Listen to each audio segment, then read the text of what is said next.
여야 주요 대선 후보 4명이 처음으로 TV 토론에서 맞붙었습니다. 대장동 의혹과 부동산 정책, 사드 추가 배치 등 외교 안보 정책 등을 놓고 격론을 벌였습니다. 네, 어젯밤 9시까지 전국에서 2만 2천여 명이 코로나19에 새로 감염된 것으로 집계됐습니다. 그제 같은 시간대보다 4,400여 명 많은 것으로 오늘 0시 기준으로 발표된 신규 확진자는 역대 최다치인 2만 명대 후반대에 이를 것으로 보입니다.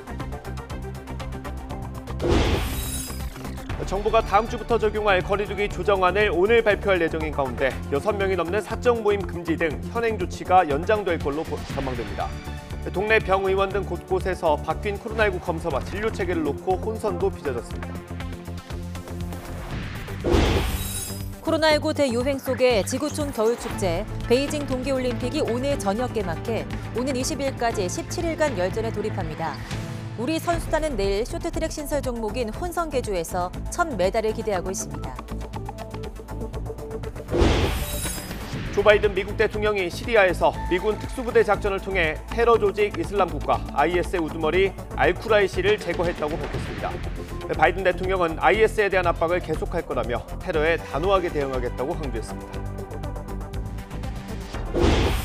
절기상 봄의 시작을 알리는 입춘이지만 어제보다 1도에서 2도가량 낮아 추위가 이어지겠습니다. 밤부터 충청과 호남, 제주를 중심으로 많은 눈이 내리겠고 내일까지 10cm 이상 많은 눈이 쌓이는 곳도 있겠습니다. 시청자 여러분 안녕하십니까? 네, 2월 4일 굿모닝 YTN 시작합니다. 대선 후보 4명이 참석하는 TV 토론이 처음으로 열렸습니다. 민주당 이재명 후보는 대장동 의혹을 거듭 반박했고 윤석열 후보는 청약제도 질문에 진땀을 뺐습니다. 네, 김혜경 씨나 김건희 씨를 둘러싼 의혹을 포함해서 가족 이야기는 거론되지 않았습니다. 조성호 기자입니다. 처음 성사된 대선 후보들의 TV 토론에서 이재명, 윤석열 후보는 시작부터 대장동 의혹을 놓고 격돌했습니다. 윤 후보가 특정인들이 막대한 이익을 챙긴 이른바 설계를 문제 삼으며 포문을 열자 지난번 법정에서도 그 김만배 씨가 이 설계는 시장의 지시 방침에 따른 것이라고 이제 했는데요. 이렇게 설계를 했다는 것 자체가 이게 문제 있는 거 아닙니까? 이 후보는 윤 후보 관련 의혹들로 맞받았습니다. 그분들이 우리 윤 후보님 보고 내가 한마디만 하면 윤 후보 죽는다 이렇게 얘기하잖아요. 저는 이익을 본 일이 없어요. 네, 그렇습니다. 근데 윤 후보님은 부친의 집을 그 관련자들이 사줬지 않습니까? 심상정 후보는 공공주택 정책 구상을 묻는 이 후보를 대장동 사업을 언급하며 꼬집었습니다. 심 후보님은 공공주택 확보에 관심이 많으신 것 같아요. 네. 저도 사실 똑같습니다. 그 점에서는. 공공주택에 관심 갖고 계신지는 몰랐어요. 아, 그래요? 왜냐하면 대장동 사업에서 보면 성남시 임대아파트를 한 채도 안 지으셨잖아요. 안철수 후보는 정부의 부동산 정책을 질타하면서 이 후보에게 문재인 정권의 후계자냐고 물었고 이 후보는 부인했습니다. 이 후보님 문재인 정권의 후계자 맞으시죠? 후계자는 아니죠. 새로운 이재명 정부를 만들고자 하는 것이죠. 그러면 문재인 정권의 부동산 정책에 대해서 몇 점 주시겠습니까? 점수를 숫자로 먹이기는 어려운데 매우 잘못된 부족한 정책이었다. 그래서 저희가 여러 차례 사과드렸습니다. 부동산 공약과 관련해선 윤석열 후보에게 공격이 집중됐습니다. 윤 후보께서는 이제 종부세는 세금 폭탄이라서 이거 폐지하겠다 이렇게 말씀하셨어요. 네. 25억 사는 분이 50만 원 세금 내는 거를 폭탄이라고 이야기하니까 제가 다 부끄럽습니다. 종부세는 그냥 폐지하는 것이 아니라 재산세와 두 개를 합쳐가지고 합당한 과세를 하겠다 이렇게 말씀을 드렸습니다. 윤 후보는 주택 청약과 관련한 안철수 후보 질문에는 진땀을 흘리기도 했습니다. 혹시 윤 후보님께서 청약 점수 만점이 몇 점인지 아십니까? 40점으로 알고 있습니다. 예, 84점인데요. 84점에. 예. 네. 그럼 혹시 저 윤 후보님께서 작년에 서울 지역 청약 커트라인이 어느 정도인지 혹시 아시는지요? 글쎄 뭐 거의 만점에 거의 다 돼야 되지 않겠습니까? 62.6점입니다, 사실.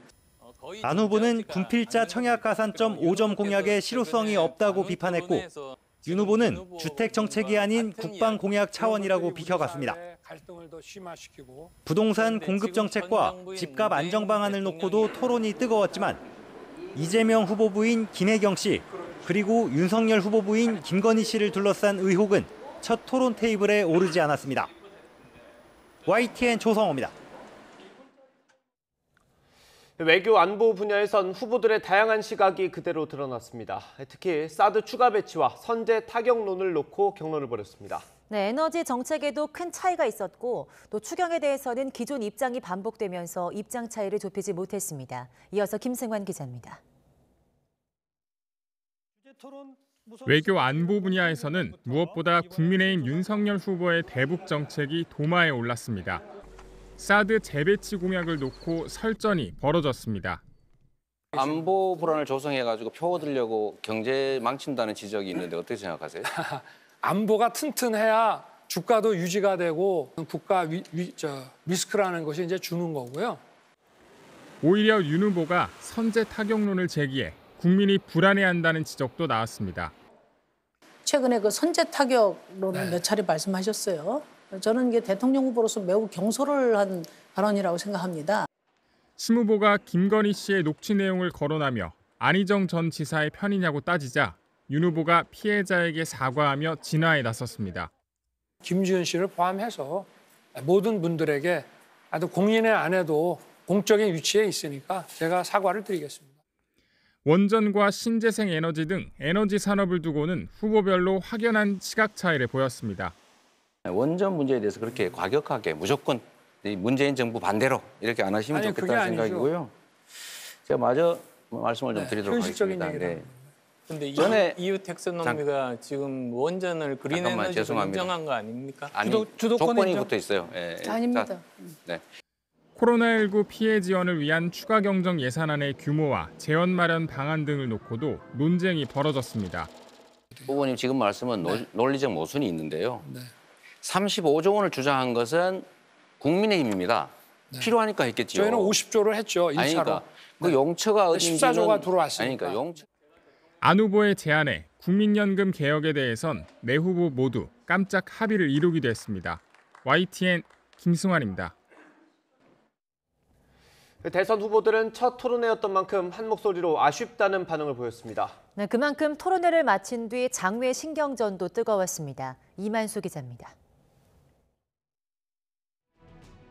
치고받는 120분 동안의 혈전을 마친 여야 대선 후보들의 표정에는 무엇보다 아쉬움이 가득했습니다. 시간을 나눠야 되는 문제가 있기 때문에 충분히 하지 못한 그런 아쉬움이 있는 것 같습니다. 글쎄 시작했더니 금방 끝나네요. 5%도 못 물어봤네. 물어볼 시간이 안 나오네. 답변하다 보니까. 야구할 때 구질 파악이라는 거 있잖아요. 아, 이제 어떻게 하면 되겠다. 서로 자기 제일 높은 수준의 어떤 무기들을 안 꺼내놓은 것 같습니다. 서로 할 말을 다 하지 못했다는 자평인데 장외 격돌도 치열했습니다. 각각 따로 선 자리에서 민주당 이재명 후보와 국민의힘 윤석열 후보는 대장동 공방 2라운드를 이어갔습니다. 업자로부터 이익을 나눈 사람들은 국민의힘 관련자들과 윤석열 후보도 그중에 하나죠. 어쨌든 집을 사줬다는 거 아닙니까? 아, 이거는 정당한 거다. 이거는 내가 몰랐고 밑에 사람들이 알아서 한 거다. 이런 답이 나오면 모르겠는데 아니 20억에 내놓은 집 1억 깎아갖고 19억에 판 게 무슨 비리입니까? 그게 대장동하고 관계가 있습니까? 민주당과 국민의힘의 공식 논평도 극과 극이었습니다. 민주당은 무지한 후보, 준비 안 된 초짜 윤석열 후보의 진면목을 봤다고 비판했고 국민의힘은 이재명 후보를 향해 동문서답의 끝판왕이라고 직격했습니다. 철야 농성까지 하며 양자 토론 막아온 제3지대 후보들은 거대 양당 후보들을 동시에 겨냥하며 다음 토론을 별렀습니다. 여전히 두 후보께서는 그냥 땜질식 추경에 대한 이야기들만 하고 있어서 저는 사실 굉장히 답답했습니다. 저희가 이번 대선에서 아예 지워진 이름들, 우리 사회에서 차별받는 모든 분들의 목소리를 대변하고 싶습니다. 다음 달 9일 대선까지 별도 TV 토론이 추가로 잡힐지는 미지수인 가운데 법정 토론회는 이제 3차례 남아 있습니다. 이에 따라 첫 다자 토론회에 대한 평가와 분석을 바탕으로 상대 공략을 위한 여야 후보들의 수싸움은 더욱 치열해질 전망입니다. YTN 이만수입니다. 민주당 이재명 후보는 오늘 우리 동네 공약 언박싱 데이 행사에 참석해서 기초지방자치단체 맞춤 공약을 직접 설명합니다. 이 후보는 서울 여의도 민주당사에서 대선 사상 최초로 준비한 전국 기초지자체 단위 공약을 공개하고 공약 수립 과정과 향후 이행 방안을 자세히 밝히며 정책 행보를 이어갑니다.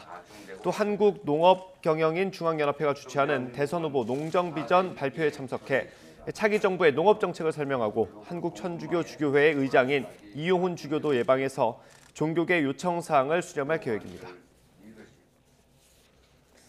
네, 국민의힘 윤석열 후보는 오늘 한국농업경영인 중앙연합회가 주최하는 대선 후보 농정 비전 발표회에 참석합니다.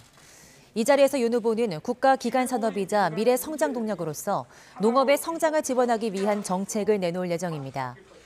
일정을 마친 뒤에는 기자들과 만나 사자토론에 대한 소회와 이재명 후보 배우자 김혜경 씨의 과잉 의전 논란 등에 대한 질문에 답할 계획입니다. 정의당 심상정 후보도 오늘 한국농업경영인 중앙연합회의 대선 후보 농정 비전 발표에 참석해 농업 정책 등을 제시합니다. 국민의당 안철수 후보 역시 같은 행사에 참석하고 이에 앞서서 중소기업 미래 비전 프로젝트를 발표할 예정입니다. 네, 이재명 더불어민주당 대선 후보 부인 김혜경 씨의 과잉 의전 논란에 이어서 법인카드 사적 유용 의혹까지 제기되고 있습니다. YTN 취재 결과 의전팀 직원들 몫으로 나온 법인카드가 김혜경 씨를 위해서 소고기 등을 사는 데 사용됐는데요. 이를 위해서 한도를 꼼꼼하게 맞추기까지 했다는 주장이 나왔습니다. 신준명 기자입니다. 지난해 4월 13일 경기도청 총무과 소속 사무관 배모 씨와 당시 비서실 직원 A 씨가 나눈 텔레그램 대화 내용입니다. 배 씨가 김혜경 씨 집이 있는 순회동으로 보낼 소고기를 사라고 지시합니다. 이때 A 씨가 가격이 12만 원이 넘으면 어떻게 하느냐고 묻자 배 씨는 결제 금액을 12만 원에 맞추라고 얘기합니다. 안심이 10덩어리 안 되면 안심하고 등심하고 섞어서 해달라고 그러고요. 가격이 근데 12만 원 넘는다고 하면 그래도 시켜요? 아니면 어떻게 할까요? 12만 원치 잘라달라고 그래요. A 씨는 배 씨의 지시에 따라 개인 카드로 소고기 11만 8천 원어치를 구매했습니다. 다음 날 해당 식당에 다시 찾아가 결제를 취소한 뒤 법인카드를 이용해 다시 결제했습니다. 그런데 해당 법인카드는 경기도청 총무과 의전팀 소속 직원들의 식사 등에 쓰이는 법인카드인 것으로 전해졌습니다. 의전팀 직원들에게 사용될 공금이 김혜경 씨를 위해 쓰였다는 의혹이 제기되는 이유입니다. A씨 측은 배 씨의 지시로 이른바 카드 바꿔치기를 한 게 9달 동안 10차례가 넘는데 당시 결제 내역을 살펴보면 모두 12만 원 하루 식사 비용 한도에 맞춰 결제했다고 주장합니다. 또 직원들이 법인카드를 점심 식사에 정상적으로 사용한 것처럼 보이도록 매번 평일 점심시간대를 이용해 법인카드로 다시 결제했다고도 설명했습니다. 경기도청은 해당 카드의 사용 한도와 용도 등을 묻는 질문에 수사와 감찰 사항이라 개별적인 질문을 확인해 줄 수 없다고 답변했습니다. 경기도 법인카드의 부적절한 사용 과정에서 김혜경 씨가 알고도 묵인했는지 아니면 배 씨가 독자적으로 실행했는지 등은 감찰 등을 통해 밝혀내야 할 것으로 보입니다. YTN 신준명입니다. 네, 더불어민주당 이재명 대선 후보가 부인 김혜경 씨에 대한 경기도 소속 공무원의 과잉 의전 논란에 사과했습니다. 하지만 야당은 이번 일을 김혜경 씨의 황제 갑질로 규정하면서 대리 처방과 공금 유용 의혹에 대한 수사 촉구에 나서는 등 맹공을 퍼부었습니다. 김태민 기자입니다. 이재명 후보의 부인 김혜경 씨에 대한 과잉 의전 폭로는 꼬리에 꼬리를 물고 이어졌습니다. 경기도 공무원에게 사적 심부름과 대리 처방을 시켰다는 의혹에 이어 법인카드를 유용했다는 논란까지 불거진 겁니다. 결국 이재명 후보는 문제될 일을 사전에 미리 차단하지 못했다고 사과하며 감사를 통해 문제가 드러나면 책임지겠다고 밝혔습니다. 다만 직원의 일로 심려를 끼쳐 죄송하다면서 본인 부부와는 무관한 일임을 강조했습니다. 수세에 몰린 민주당 선대위 역시 후보 부부는 관여하지 않았다고 주장했습니다. 하지만 대리 처방받은 호르몬 치료제가 비서였던 배모 전 사무관 본인의 치료를 위한 것이었다는 해명부터 반론에 부딪혔습니다. 사모님 약인 것처럼 해가지고 쇼핑백으로 그 집 앞 문까지 걸어 놓으면 그러면 나중에 배 씨가 가서 그걸 훔쳐왔다는 얘기인가요? 글쎄요, 이거는 배 씨하고 그다음에 그 A모 비서 사이에 있었던 부분이기 때문에 국민의힘은 김혜경 씨의 황제 갑질이 드러났다고 규정하며 공세의 고삐를 더욱 바짝 조였습니다. 국민과 국가를 위해 봉사해야 할 공무원에게 몸종 부리듯 갑질을 했다니 김혜경 방지법이라도 나와야 할 것 같습니다. 중앙선대본부에 진상규명센터를 설치해 김혜경 씨와 관련된 추가 제보를 받겠다고 나선 데 이어 직권남용, 의료법 위반 등의 혐의로 김 씨와 의혹 당사자들을 검찰에 고발하며 말 그대로 총공세를 펼쳤습니다. 정의당 역시 이번 일은 정치적 사과로 끝낼 일이 아니라면서 엄정한 수사를 촉구하며 압박을 보탰습니다. 대선을 한 달여 앞두고 본격적인 경쟁 무대가 될 TV토론 직전 터진 악재에 민주당은 당황한 기색이 역력합니다. 이재명 후보는 본인의 직접 사과로 이번에도 전공법을 택했지만 야권 후보들의 맹공이 예상되는 가운데 난관을 어떻게 쳐나갈지 주목됩니다. YTN 김태민입니다. 네, 이어서 코로나19 소식입니다. 이 연휴를 마치고 검사 건수가 늘면서 확진자도 급증하고 있습니다. 이미 어젯밤 9시까지 2만 2천 명을 넘어서 어제 발표된 확진자와 비슷한 수준까지 집계됐습니다. 오늘은 2만 명대 후반이 나올 걸로 예상됩니다. 사회적 거리 두기를 더 이어갈지 말지 오늘 발표되는데 연장하는 방안이 유력하게 거론되고 있습니다. 조태현 기자의 보도입니다.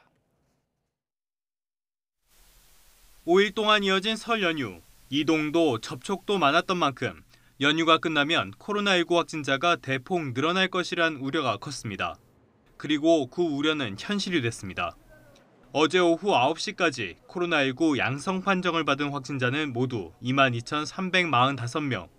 그제보다 4,000명 넘게 증가한 같은 시간대 기준 역대 최다입니다. 오후 9시에 일일 확진자 2만 명을 넘은 건 이번이 처음입니다. 오미크론 변이 바이러스가 빠르게 확산하는 데다 연휴가 끝나고 검사 건수가 다시 늘어났다는 점도 영향을 미친 것으로 풀이됩니다.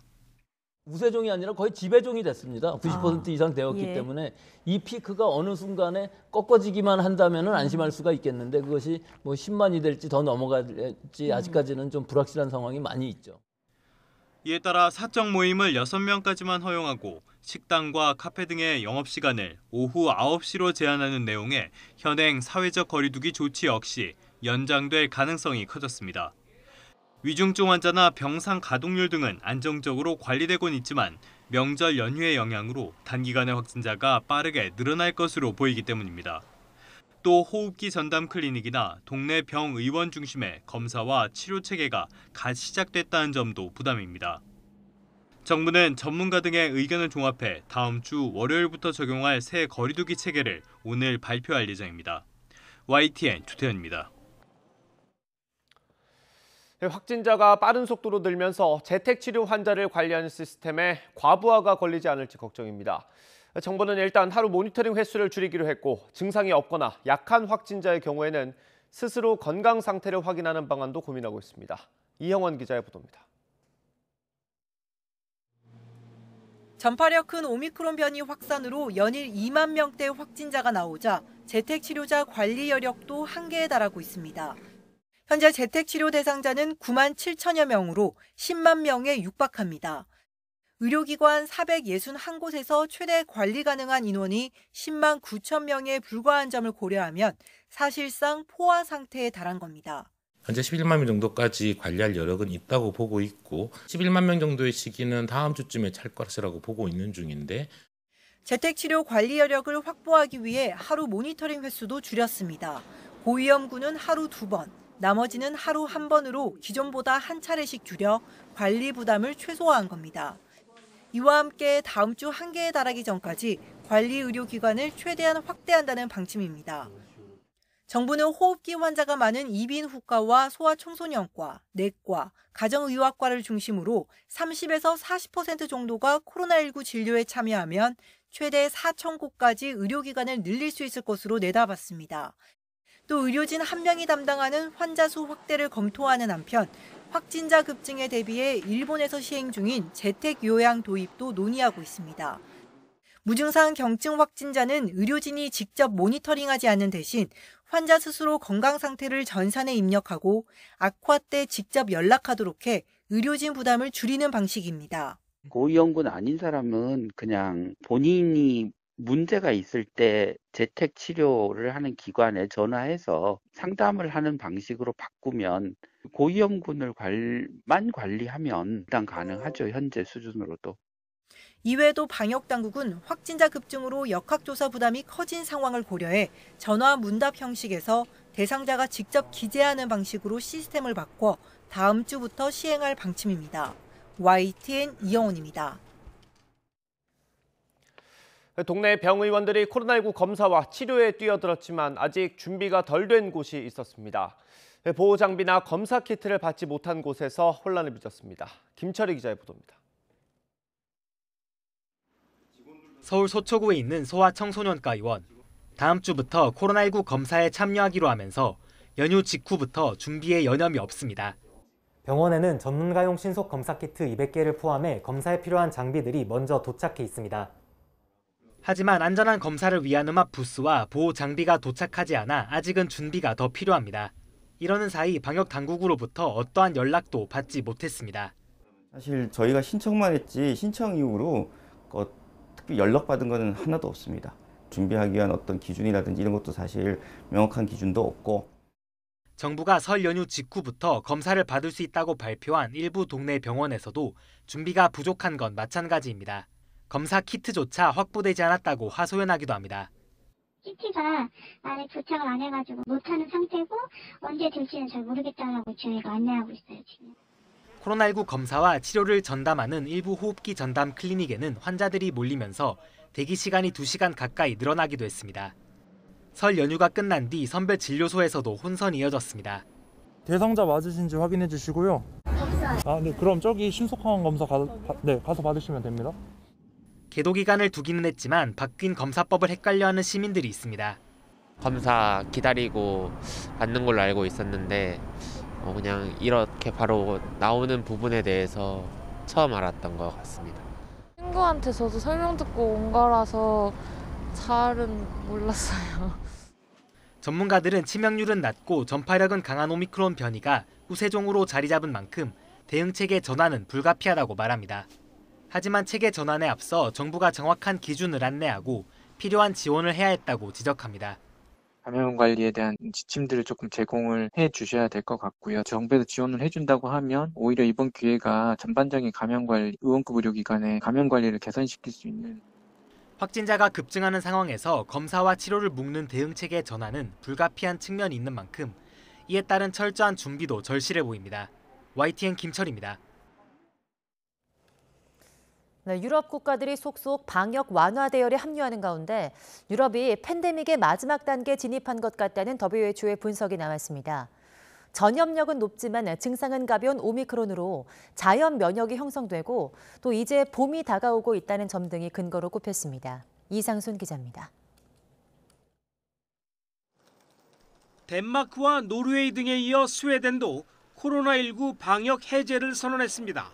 하루 확진자가 여전히 4만 명 안팎에 이르지만 다음 주부터 영업 제한 등 봉쇄 조치가 풀립니다.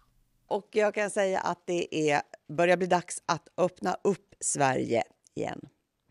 Bakgrunden till dagens besked är ju att pandemin är inte över, men däremot så är den på väg in i en helt ny fas. 이웃나라 핀란드도 다음 달 1일부터 공공장소에서의 백신 접종 또는 음성증명서 제출 등 대부분의 방역 조치를 해제할 예정입니다. 하루 확진자가 50만 명에 이르는 프랑스와 10만 명인 영국 역시 방역 패스와 공공장소 인원 제한, 마스크 착용 의무화 조치 등이 다음 달부터 없어집니다. 유럽 국가들이 방역 조치를 해제하는 건 2, 3차 접종률이 각각 80%와 50% 안팎에 이르고 입원 환자 수도 관리 가능한 수준이라고 판단했기 때문입니다. 이런 가운데 세계보건기구 WHO는 유럽이 팬데믹의 마지막 단계에 들어간 것 같다고 봤습니다. 근거는 세 가지입니다. First, a large capital of vaccine-derived and natural immunity by Omicron.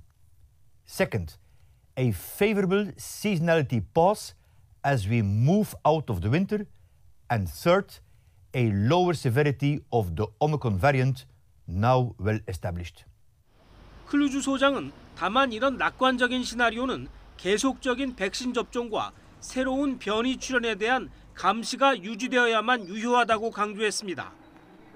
WHO에 따르면 지난주 유럽의 신규 확진자는 1,200만 명에 이르렀지만 중환자실 입원과 코로나19 사망자 수는 증가하지 않기 시작한 것으로 나타났습니다. YTN 이상순입니다. 네, 조 바이든 미국 대통령이 시리아 북서부에서 미군 특수부대 작전을 통해 테러 조직 IS의 우두머리 알-쿠라이시를 제거했다고 밝혔습니다. IS 창시자였던 알-바그다디를 제거한 지 2년 4개월 만에 그 후계자까지 제거한 겁니다. 보도에 김영근 기자입니다. 시리아 북서부 이들립주의 한 마을. 3층짜리 건물벽이 무너지고 꼭대기층은 거의 산산조각이 났습니다. 건물 주변은 부서진 잔해들로 가득합니다. 건물 안에는 곳곳에 핏자국이 묻어 있습니다. 테러 조직인 이슬람국가 IS의 수괴 알-쿠라이시가 숨어 있던 곳입니다.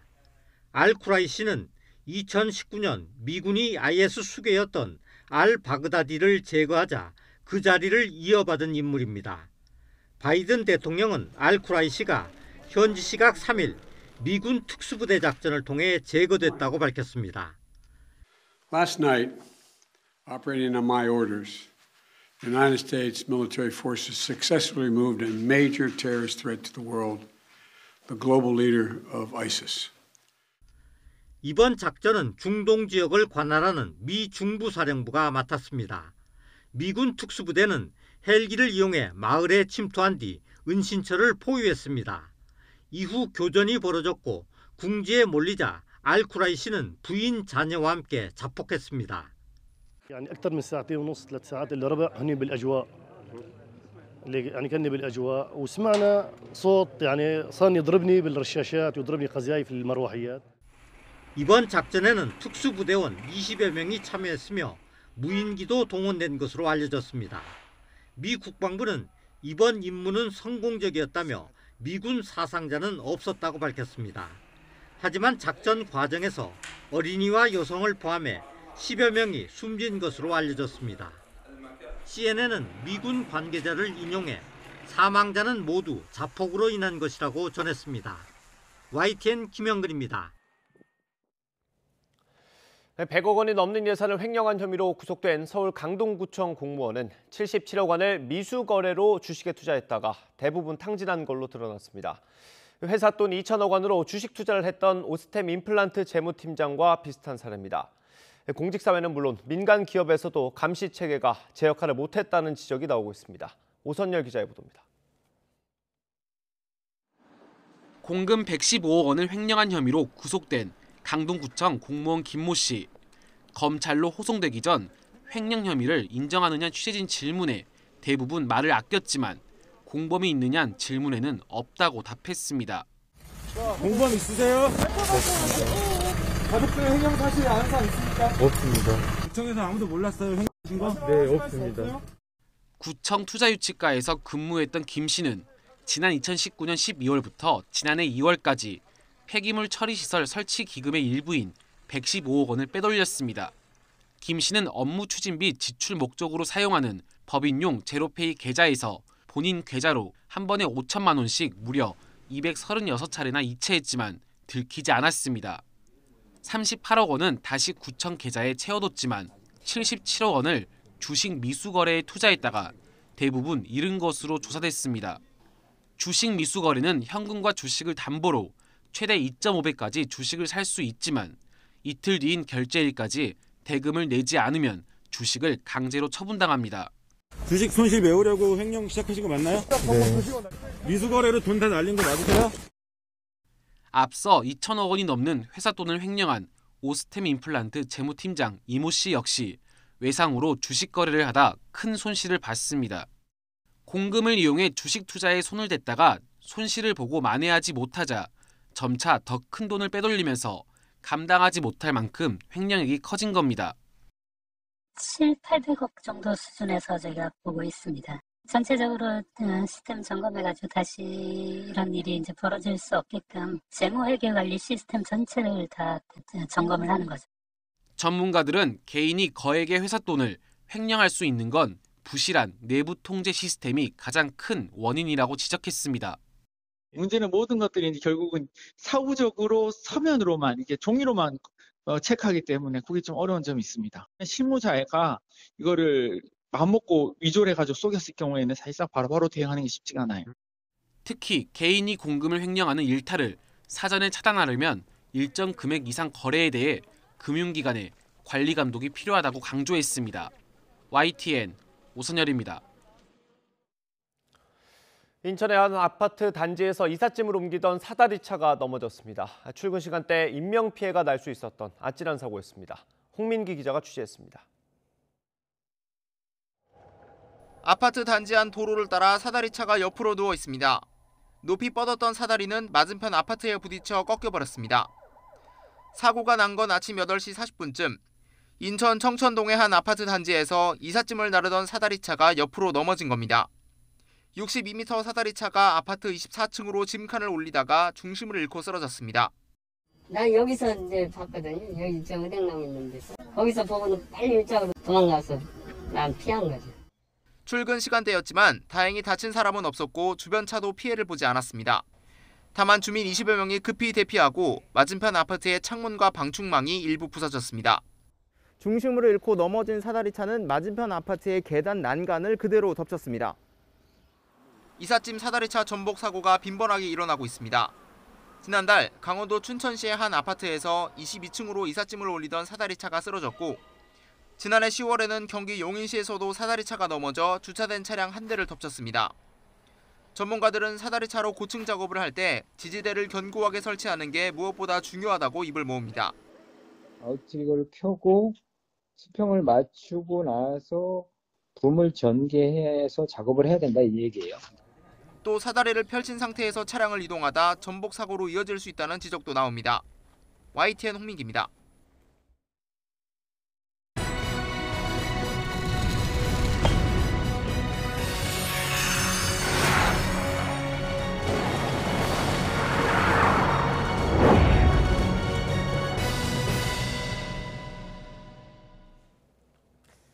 네, 코로나19 대유행 속에 오늘 밤 베이징 동계올림픽이 막을 올립니다.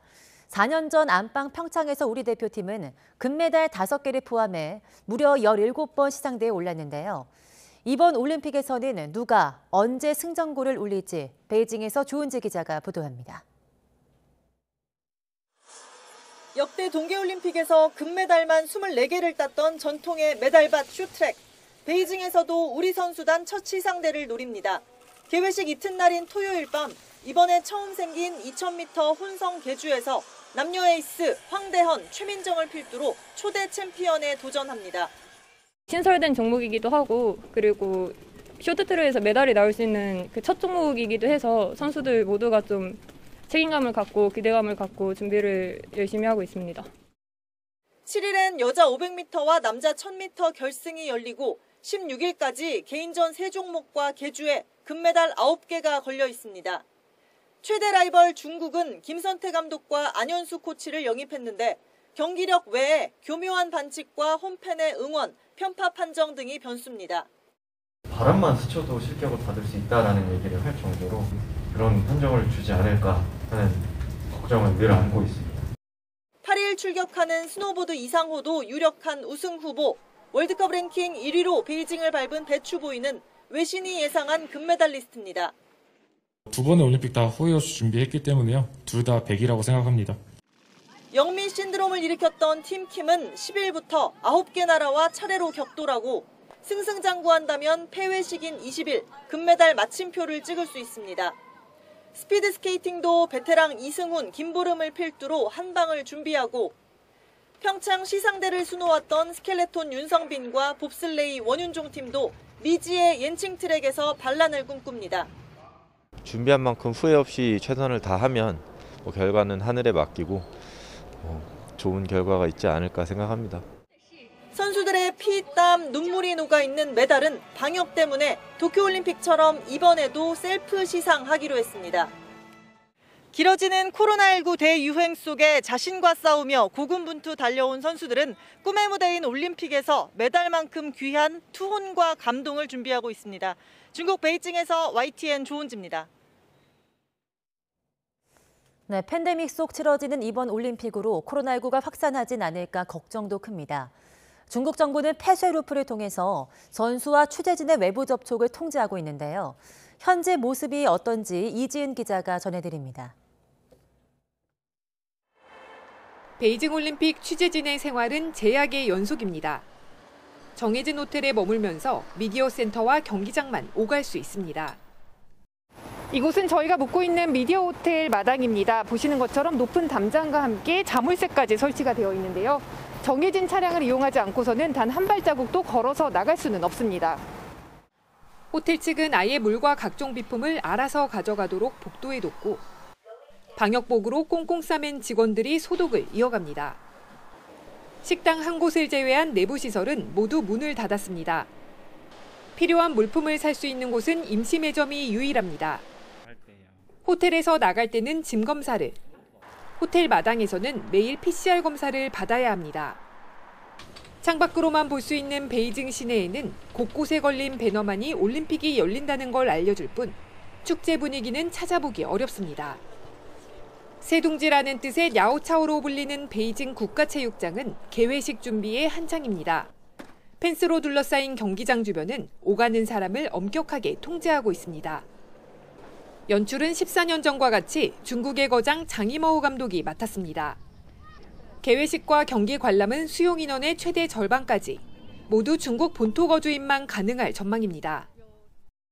会有遗憾，现在因为戒严嘛哈，另外还有一个疫情的问题，所以呢不能直接到场馆去看比赛，所以这比较遗憾。 코로나19 방역에 대한 긴장감이 가득한 가운데 눈과 얼음의 축제가 그 준비를 마쳤습니다. 베이징에서 YTN 이지은입니다.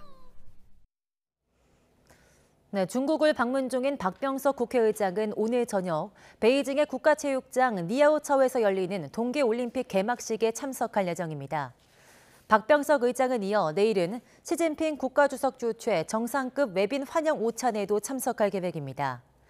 박병석 의장은 이어서 리잔수 중국 전국인민대표대회 상무위원장과 한중 국회의장 회담을 하면서 양국의 의회 교류와 문화 협력 방안 그리고 한반도 정세 등에 대해서 의견을 나눌 예정입니다. 오늘은 봄의 시작을 알리는 절기 입춘입니다. 절기가 무색하게 강추위가 이어지고 있는데요. 현재 서울 기온은 영하 6.7도로 어제 같은 시각보다 2도가량 낮게 출발하고 있고요. 찬바람이 불면서 체감 온도는 영하 10도까지 떨어졌습니다. 오늘 출근길에는 어제보다 옷차림 더 따뜻하게 해주시기 바랍니다. 추위 속에 눈 소식도 있습니다. 충남 서부와 전북 서해안에는 아침까지 눈이 조금 내리겠고요. 이후 기온이 크게 떨어지는 밤부터 다시 눈구름이 발달하면서 충청과 호남, 제주도에 많은 눈이 집중되겠습니다. 내일까지 울릉도와 독도에 15cm 이상, 제주 산간에도 최고 10cm의 많은 눈이 내리겠고 호남 많은 곳에 7cm, 그 밖에 충청과 제주도에도 1에서 3cm의 눈이 내려 쌓이겠습니다. 중부와 경북 지역에는 여전히 한파특보가 발효 중인 가운데 현재 철원의 기온 영하 14도, 파주 영하 12.8도, 서울은 영하 6.7도까지 떨어졌습니다. 낮 기온도 어제보다 더 내려가 종일 춥겠습니다. 서울 영하 2도, 대전 2도, 대구 4도, 광주는 5도가 예상됩니다. 주말인 내일은 서울의 아침 기온이 영하 11도까지 떨어지며 추위가 절정에 달하겠고요. 한파는 다음 주 중반쯤 풀릴 전망입니다. 맑은 날씨 속에 영동과 영남, 전남 동부 지역은 여전히 건조특보가 발효 중입니다. 작은 불씨가 큰 불로 이어질 수 있는 만큼 화재 사고에 각별히 주의해 주시기 바랍니다. 지금까지 서울 차감동에서 YTN 윤수빈입니다.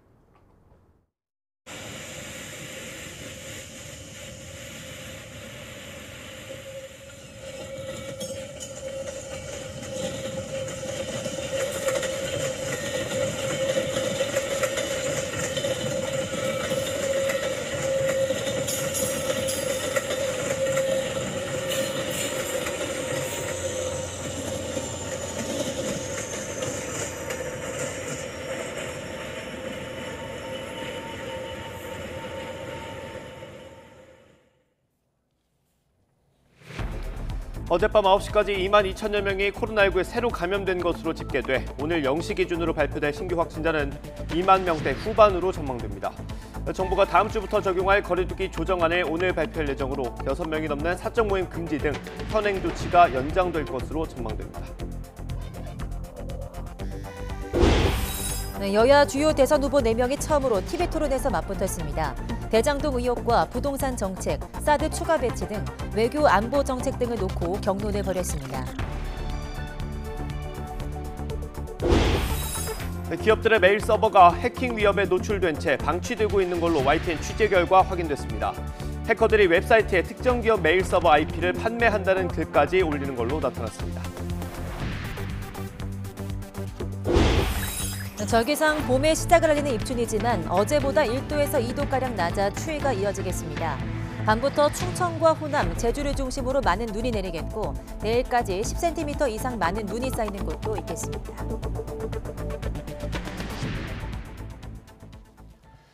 오미크론 변이가 확산하면서 코로나19 신규 확진자가 어젯밤 9시까지 2만 명을 넘어섰습니다. 어젯밤 9시까지 전국 17개 시도에서 코로나19 양성 판정을 받은 확진자는 모두 2만 2,345명으로 집계됐습니다.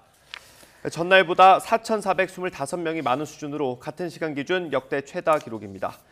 이에 따라 모레로 끝나는 지금의 사회적 거리두기 조치는 연장될 가능성이 커 보입니다. 지금의 사회적 거리두기는 사적 모임을 6명까지 허용하고 식당과 카페 등의 영업시간을 밤 9시까지 제한하고 있습니다. 앞으로는 고위험군이 아니면 신속 항원 검사를 거쳐 PCR 검사를 받습니다. 그런데 이 신속 항원 검사의 정확도가 떨어져서 오히려 확산을 부추긴다는 목소리가 나오고 있습니다. 네, 방역 당국은 고위험군 진단과 치료에 집중하기 위해선 어쩔 수 없다면서 일부 가짜 음성은 감수하겠다고 밝혔습니다. 홍주혜 기자입니다. 이제 60살 이상 고령자나 밀접 접촉자, 의사 소견을 받는 등 고위험군만이 선별진료소에서 바로 PCR 검사를 받을 수 있습니다. 일반 검사 희망자는 선별진료소나 지정된 동네 병의원을 찾아 신속 항원 검사를 받습니다. 이러한 새로운 검사 체계가 먼저 도입된 광주와 전남, 평택과 안성 선별진료소에서 이루어진 신속 항원 검사 8만 4천 건을 분석한 결과가 나왔습니다. 양성 687건이 확인돼 다시 PCR 검사를 해보니 523건이 최종 확진 판정을 받았습니다. 4분의 1 정도는 신속 항원 검사에선 양성으로 나왔지만 사실은 음성이었던 겁니다.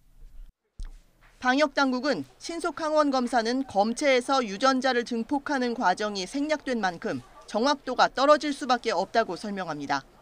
그래도 신속 항원 검사 음성은 비교적 정확해 음성으로 인정한다고 밝혔습니다. 일부 위음성, 즉 가짜 음성은 감수한다는 뜻이라고 설명했습니다. 반면 신속 항원 검사에서 양성인 경우엔 정확도가 떨어져 PCR 검사로 한 번 더 감염 여부를 확인합니다. 신속 항원 검사에서 양성으로 나왔다고 할지라도 이것을 저희가 확진으로 처리하지는 않습니다. 그래서 신속 항원 검사에서 양성으로 나온 경우에 PCR 검사를 다시 해서 여기에서 양성이 나왔을 때를 저희가 확진으로 보고 있습니다. 신속 항원 검사의 정확도가 떨어지는 건 알지만 확진자가 급증하는 가운데 피해를 최소화하기 위해선 어쩔 수 없는 선택이라는 겁니다. 전문가들은 실제 감염자가 신속 항원 검사 음성 결과만 믿고 감염을 확산시킬 가능성이 있다고 지적합니다. 무증상이거나 또는 증상이 시작된 지 오래된 사람들 또는 증상 발현 전의 경우에 있어서는 신속 항원 검사의 민감도는 대략 한 30에서 60% 정도로 보거든요. 방역 당국은 신속 항원 검사에서 음성이 나왔더라도 마스크 착용 등 방역 수칙을 잘 지키고 증상이 있거나 의심이 된다면 2, 3일 뒤에 다시 한번 검사를 받아보는 게 좋다고 권고했습니다. YTN 홍주혜입니다. 닷새 동안의 연휴가 끝나고 선별검사소엔 검사를 받으려는 인파가 크게 늘었습니다. 네, 연휴 기간 감염 우려로 방문하거나 또 회사에서 음성 확인서를 요구한 사람 등이 몰리면서 온종일 긴 대기줄이 이어졌습니다. 정현우 기자가 보도합니다. 설 연휴가 끝나고 고위험군을 뺀 대부분이 자가검사 키트로 코로나19 검사를 받게 된 첫날. 보건소엔 아침부터 신속 항원 검사를 받으려는 인파가 몰렸습니다. 네, 소독하셨죠? 네. 저쪽으로 가실게요. 100m 넘게 줄을 서서 기다린 뒤 검사를 받기까지 무려 2시간이 걸렸습니다. 2배 정도는 많이 지금 줄을 서신 것 같고요. 일단 신속항원을 먼저 하다 보니까 신속항원 줄이 지금 많이 길어서 좀 늦어지는 것 같습니다. 일손이 조금 딸리는 경향이 있고 또 연휴에 가족 친지와 만난 뒤 감염 걱정이 생겨 온 사람도 많고 지인들도 음식점에서 바로 이제 감염이 됐다고 하니까 식사만 했는데도 감염이 됐다고 하니까 빨리 받는 것이 낫다고 판단이 됐습니다. 회사에서 연휴 뒤엔 모두 검사를 받고 출근하라고 해 오는 경우도 있습니다. 회사에서 근무제에서 출근하기 전에 미리 받으러 오라고 해가지고 받으러 왔어요. 어떻게 자꾸 변이가 되는 거니까 아직 약도 안 나온 상태고 하니까 좀 많이 무섭죠. 네. 갑자기 검사량이 늘자 보건소는 PCR 검사소를 급히 신속항원 검사소로 바꿔 운영하기도 하고 집에서 혼자 검사하는 방법이 있다며 자가진단 키트를 나눠주며 돌려보내기도 합니다. 본인이 테스트하고 싶은 사람들은 가져가셔도 돼요. 앞으로 오세요. 서울 시내 선별 검사소들도 붐비긴 마찬가지입니다. 낮 1시에 문을 연 선별 검사소입니다. 검사 시작 시간 전부터 지금처럼 10명 넘는 대기 인원이 서 있었습니다. 선별 검사소 안내지도엔 혼잡도가 그나마 낮은 편이라고 나와 찾았지만 도착해보니 1시간은 기다려야 했다는 푸념이 나옵니다.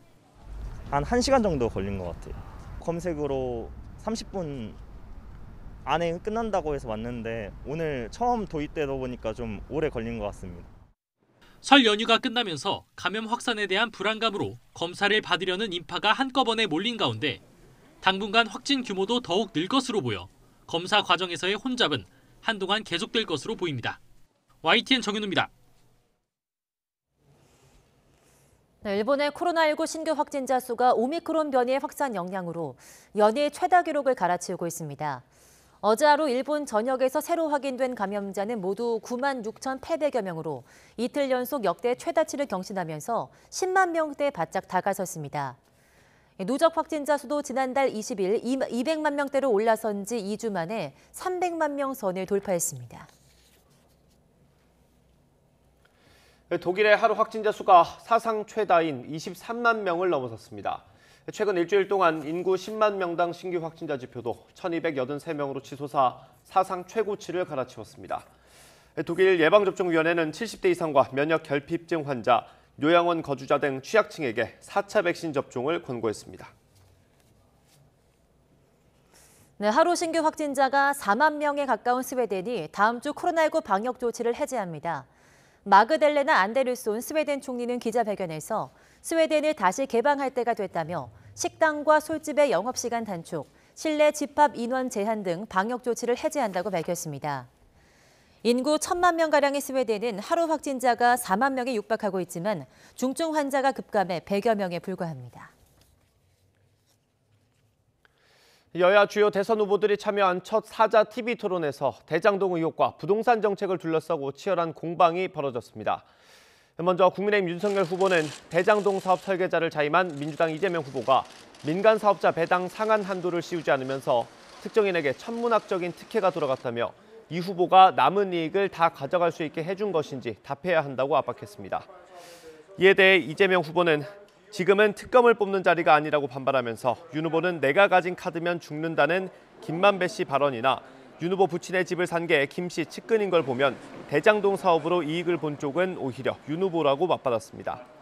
여야 후보들은 부동산 정책을 놓고도 설전을 벌였는데 이재명 후보는 문재인 정부 부동산 정책에 대한 책임론이 제기되자 매우 잘못된 부족한 정책이라고 평가하면서 자신은 후계자가 아니고 새로운 이재명 정부를 만들 거라며 차별화 기조를 내세웠습니다. 설 연휴 동안 민심을 들여다본 여야는 서로 승기를 잡았다고 자평했습니다.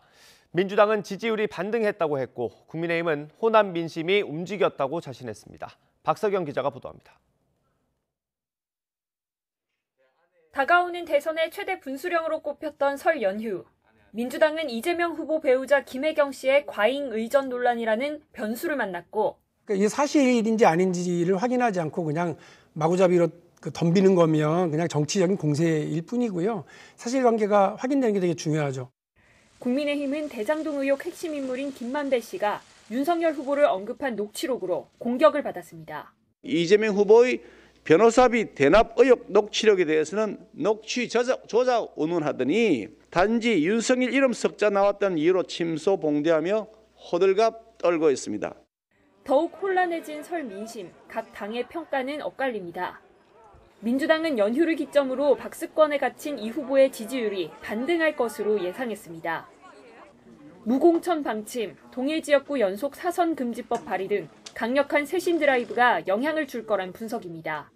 수세가 올라 제가 항상 비등점, 물이 끓기 위해서 지금 온도가 올라가는 중이다. 이렇게 말씀드리고 있습니다. 국민의힘 역시 전통적 지지층 결집을 넘어서 호남 지지도까지 상승하고 있다고 낙관했습니다. 특히 윤 후보의 손편지와 이준석 대표의 광주 무등산 해맞이 등 잇따른 호남 행보가 영향을 줬다고 보고 있습니다.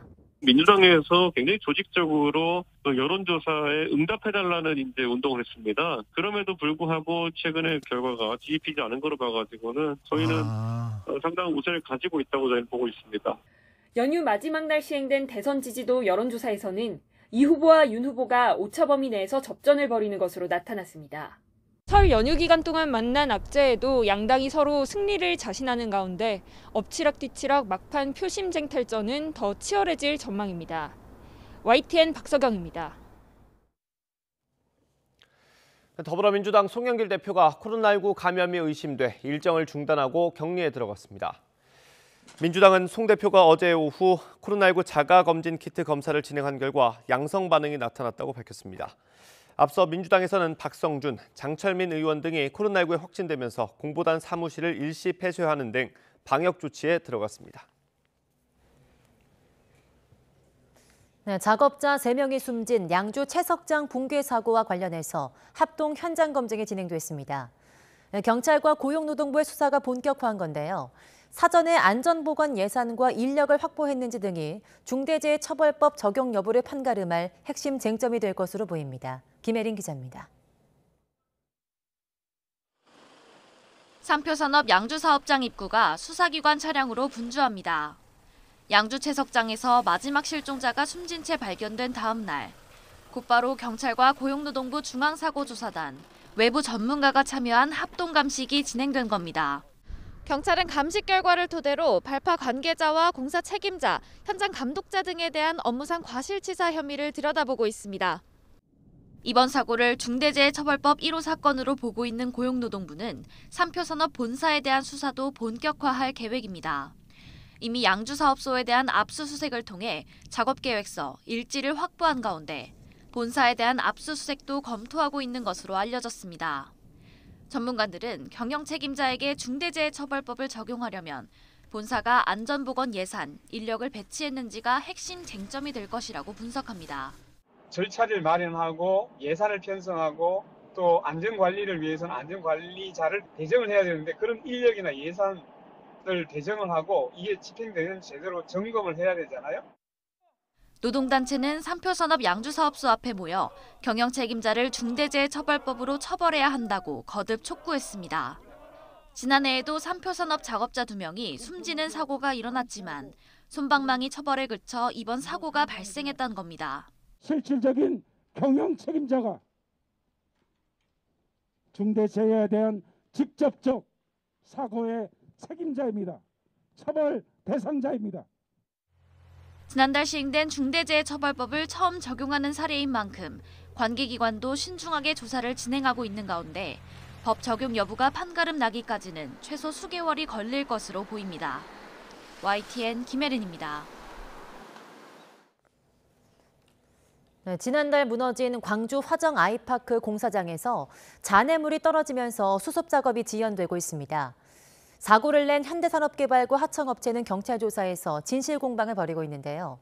업체들은 서로 자기 책임이 아니라면서 떠넘기는 태도를 보이고 있습니다. 나연호 기자입니다. 지난달 무너진 광주 화정 아이파크 고층에 있던 잔해물이 떨어지면서 수색 작업이 중단됐습니다. 이튿날 오후 수색 구조가 전면 재개됐지만 또다시 붕괴가 일어나지 않을지 우려가 큽니다. 현대산업개발은 구조대원과 주민 안전을 위해 잔해물이 쏟아지지 않도록 고정하고 있습니다. 현재 26층 콘크리트 덩어리 추가 낙하에 대비하여 와이어 12.5mm 세 가닥으로 결석을 완료하였고 금일 38층 슬라브에 대해서 와이어 보강 작업 중에 있습니다. 실종된 노동자 6명 가운데 4명이 발견돼 2명은 수습됐고 2명은 매몰 상태입니다. 최근 발견된 26층 매몰자 등은 구조하기가 워낙 까다로워 시간이 오래 걸릴 것으로 보입니다. 진입로가 복잡한 데다 통과해야 할 장애물도 적지 않기 때문입니다. 위에 잔재물도 쌓여 있고 어떤 환경 자체도 더 바깥쪽이라서 층 자체가 좀 떨어져 있고 수평거리도 좀 위험적으로 더 들어가 있다. 붕괴 사고를 수사하는 경찰은 업체 관계자들을 불러 조사했지만 진술이 크게 엇갈렸습니다. 하청업체는 현대산업개발과의 협의나 지시로 공법 변경이나 동바리 철거가 이루어졌다고 했습니다. 그러나 현대산업개발은 설계나 금액 변경 없이 공사해 줄 것을 하청업체에 요구했을 뿐 공법 변경이나 동바리 철거를 지시하지 않았다고 주장하고 있습니다. 붕괴 사고 과실이 입증돼야 할 곳은 시공사인 현대산업개발과 하청업체 그리고 감리업체입니다. 경찰은 이들의 엇갈리는 진술의 신빙성을 입증하기 위해 압수한 자료를 분석하고 전문기관에 자문을 구한 상태입니다. YTN 나인호입니다. 네, 충남 천안 한 토종 땅 농장에서 고병원성 AI 의심 사례가 발생했습니다. 중앙사고수습본부는 현재 의심 사례가 확인된 농장에 초동 대응팀을 투입해 해당 농가를 출입 통제하고 살처분과 역학조사를 진행하고 있다고 밝혔습니다. 의심 사례가 나온 농가에서는 토종닭 3만 3천 마리 키우고 있는데 다행히 해당 농가 주변으로 반경 500m 안에는 가금류 농장은 없는 것으로 알려졌습니다. 네, 층간소음 문제로 항의하던 이웃집에 흉기를 들고 찾아간 혐의를 받는 유명 작곡가가 경찰에 붙잡혔습니다. 서울 마포경찰서는 특수협박 혐의로 30대 남성 A씨를 체포해 조사하고 있습니다. A씨는 지난 2일 새벽 1시쯤 아래층에 사는 이웃이 층간소음 문제로 항의하자 흉기를 들고 찾아가 욕설과 협박을 한 혐의를 받습니다. A씨는 혐의를 부인했지만 집 안에서 흉기가 발견되면서 경찰에 현행범 체포됐습니다. A씨는 각종 영화나 드라마 OST를 작곡한 유명 작곡가로 알려졌습니다.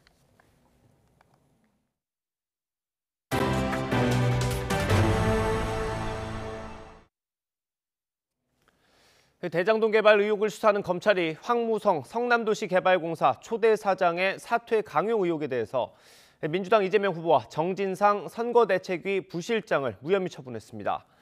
이 후보에 대해선 관여했다는 증거가 발견되지 않았다는 이유로 소환이나 서면 조사도 하지 않았습니다. 우철희 기자가 보도합니다.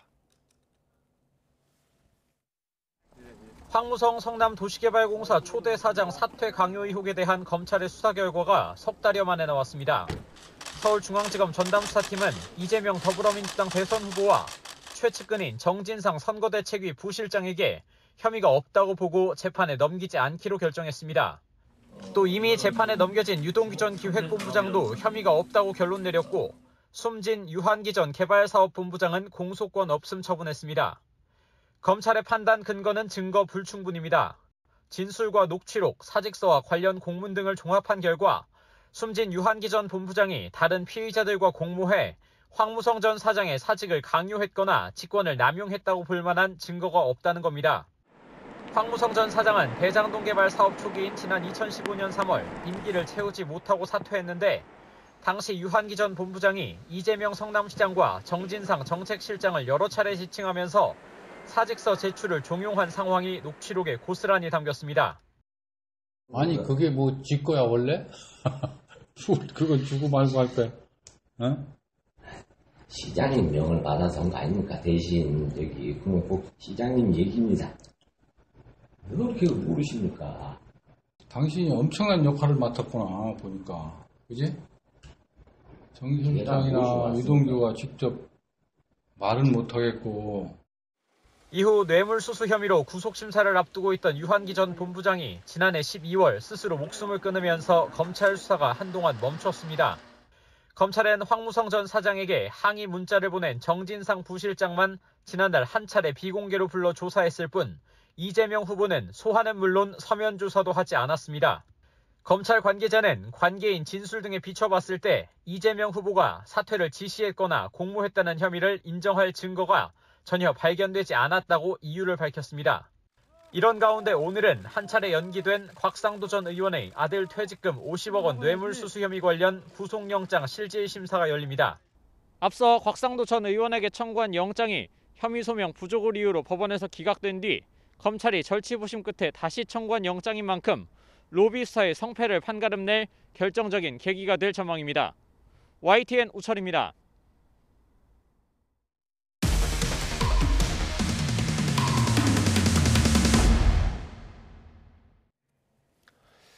기업들이 사용하는 메일 서버가 해킹 위협에 노출돼 있는 걸로 저희 취재 결과 확인됐습니다. 보안이 취약한 기업 메일의 서버 IP를 판매한다는 글까지 돌고 있었습니다. 김철희 기자의 단독 보도입니다. 특정 브라우저만으로 접속할 수 있는 다크웹 사이트에 올라온 글입니다. 보안에 취약한 특정 기업의 사내 메일 서버 IP를 판매한다는 내용입니다. 기업이 어느 나라에 있는지 어떤 취약점을 공략해야 하는지까지 도표로 만들어 정리해 놓기도 했습니다. 아예 IP당 가격을 경매에 붙인 곳도 있습니다. IP라는 거는 그 서버에 접속할 수 있는 유일한 번호입니다. 근데 이제 해킹 조직들은 그렇게 취약한 IP를 모아가지고 이제 판매자를 찾는데요. 거래가 성립이 되면 IP와 그리고 그 취약점이 이제 되는 코드를 같이 제공해 줍니다. 이를 통해 IP를 사들인 해커는 기업 내부 자료를 빼가거나 이용자들에게 공격을 가할 수도 있습니다. 국제 해킹 조직이 취약점을 악용해 해외 3만여 개 기관을 공격하고 랜섬웨어까지 유포한 사례도 있습니다. 해커가 무단으로 접속해서 모든 데이터를 가지고 간다든지 메일 내용 조작을 해서 다른 쪽에다가 이제 악성 코드를 심어서 보낸다든지. 메일 서버 보안 문제가 터져 나온 건 이번이 처음이 아닙니다. 지난해에도 2차례 같은 문제를 확인한 국가기관이 기업의 긴급 보안을 권고했습니다. 하지만 해운업체와 제약사 등 국내 업체 70여 곳이 여전히 조치하지 않자 다시 권고문을 냈습니다. 국정원 등 관계기관은 공격 대상인 기업이 보안 조치 권고에 따르지 않으면 효과가 반감될 수밖에 없다고 지적합니다. 실제로 경고를 무시하다 해킹 피해에 노출되는 사례는 꾸준히 나오고 있습니다. 지난해 3월 국내 한 연구기관은 특별 점검에서 보안 강화 대책 마련을 권고받았지만 이에 따르지 않다가 결국 해킹 공격을 받았습니다. 국내 한 방산업체 역시 지난해 4월 보안 경고를 무시했다가 2달 뒤 내부 시스템을 해킹당했습니다. 전문가들은 보안 권고를 받은 기업은 가능하면 빨리 최신 소프트웨어로 업데이트부터 해야 한다고 말합니다. 또 민감한 정보를 다루는 기업이라면 국가기관이 조치행을 강제할 수 있도록 제도를 손봐야 한다는 지적도 나옵니다. 취약점 정보를 통보받았을 때는 조속히 패치를 하도록 할 제도적 개선 사항에 대해서는 검토할 필요가 있다고 생각합니다. 여기에 더해 사이버 공격에 관한 정보를 나눌 수 있도록 민관 공유 체계를 확립해야 한다는 목소리도 커지고 있습니다. YTN 김철입니다.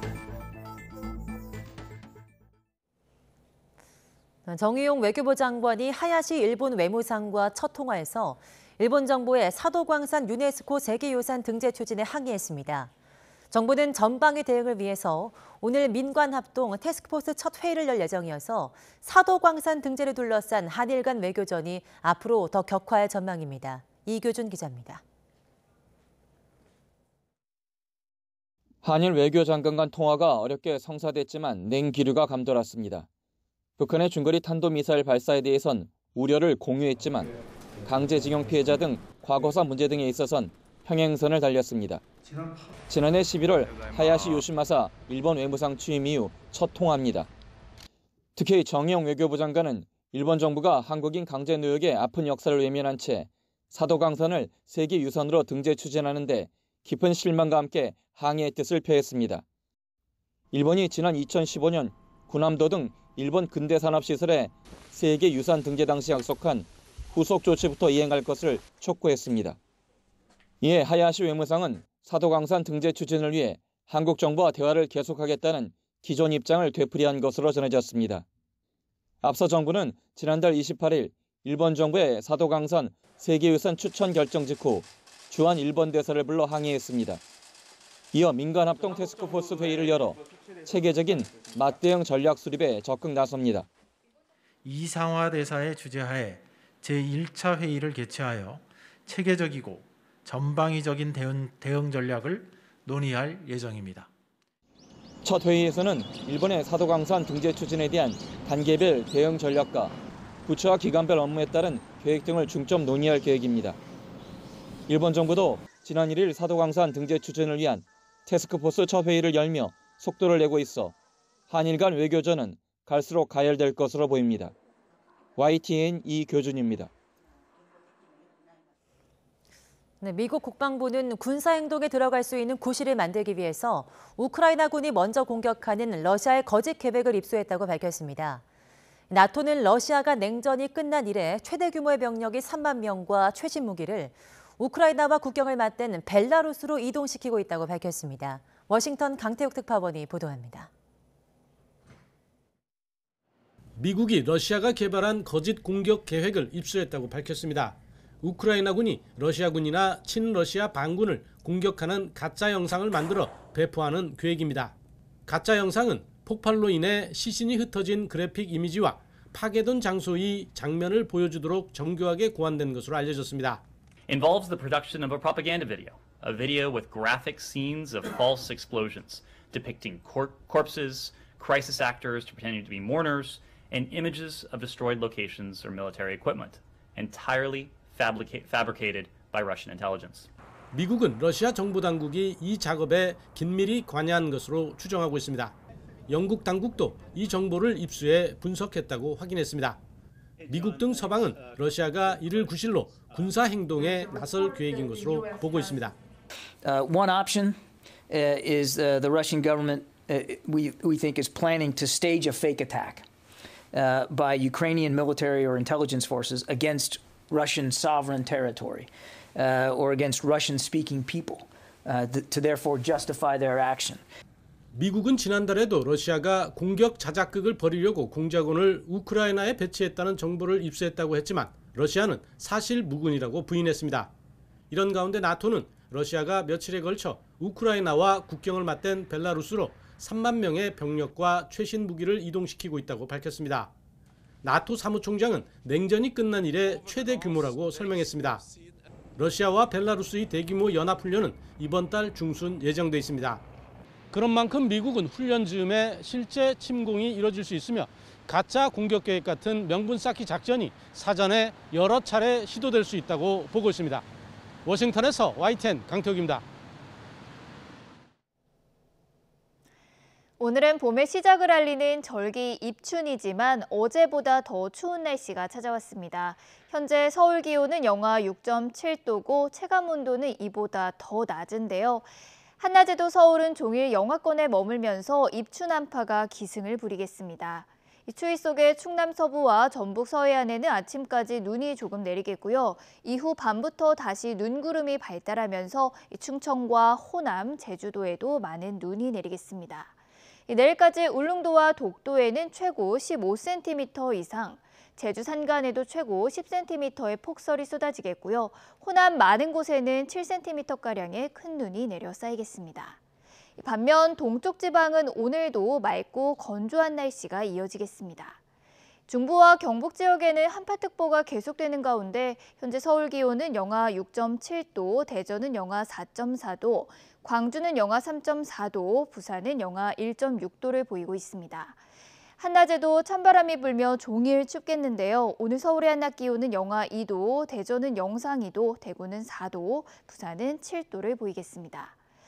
강추위는 다음 주 중반쯤에야 서서히 누그러질 전망입니다. 지금까지 날씨 정보였습니다.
네, 굿모닝 YTN 이어갑니다. 20대 대선을 30여일 앞두고 후보 4명이 참석하는 첫 TV 토론이 열렸습니다. 네, 국민의힘 윤석열 후보는 시작부터 대장동 개발 의혹으로 더불어민주당 이재명 후보를 겨냥했습니다. 네, 이 후보는 관련자들이 부친의 집을 산 윤 후보가 이익을 봤다면서 오히려 책임져야 한다고 맞받았습니다. 직접 들어보겠습니다. 특정인에게 천문학적인 특혜를 주는 이런 부분에 대해서 국민들이 관심을 많이 가지고 계시고, 지난번 법정에서도 김만배 씨가 이 설계는 시장의 지시 방침에 따른 것이라고 이제 했는데요. 배당받을 수 있는 최상한선이 캡을 씌우지 않고 이렇게 설계를 했다는 것 자체가 이게 문제 있는 거 아닙니까? 그 업자들이 이렇게 얘기를 해요. 이재명 시장 12년 동안 찔러봤더니 CR도 안 먹히더라. 그분들이 우리 윤 후보님 보고 내가 한마디만 하면 윤 후보 죽는다 이렇게 얘기하잖아요. 저는 이익을 본 일이 없어요. 네, 그렇습니다. 근데 윤 후보님은 부친의 집을 그 관련자들이 사줬지 않습니까? 그것도 이익이잖아요.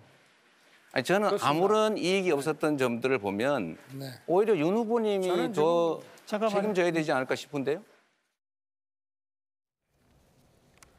국민의힘 윤석열 후보는 주택 청약 관련 질문에 정확하게 답변하지 못했습니다. 네, 국민의당 안철수 후보는 이재명 후보에게 문재인 정권의 후계자가 맞냐며 부동산 정책에 대한 생각을 물었습니다. 직접 들어보시죠.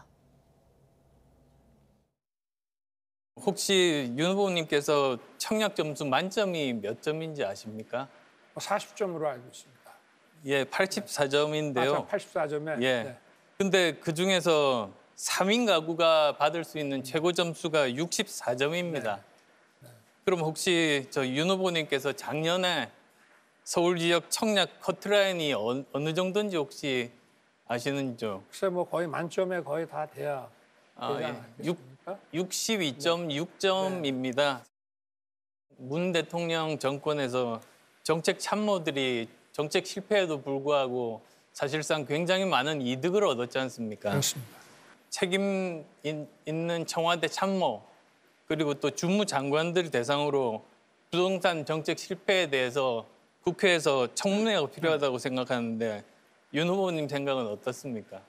아마 필요합니다만은 뭐 그런다고 그래서 반성하거나 개전의 정이 없기 때문에 답은 정권 교체밖에 없다고 생각합니다. 저도 이재명 후보께 좀 여쭤보고 싶은 게 있는데요. 이 후보님 문재인 정권의 후계자 맞으시죠? 후계자는 아니죠.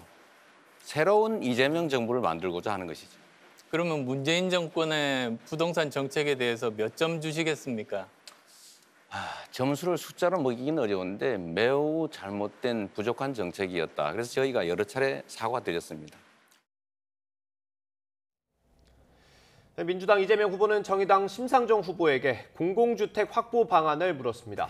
네, 심 후보는 대장동 개발 사업에 임대주택이 없다는 점을 공격했고 이 후보는 중앙정부 단위에서 확보하는 거라고 받아쳤습니다. 두 후보의 설전도 들어보겠습니다.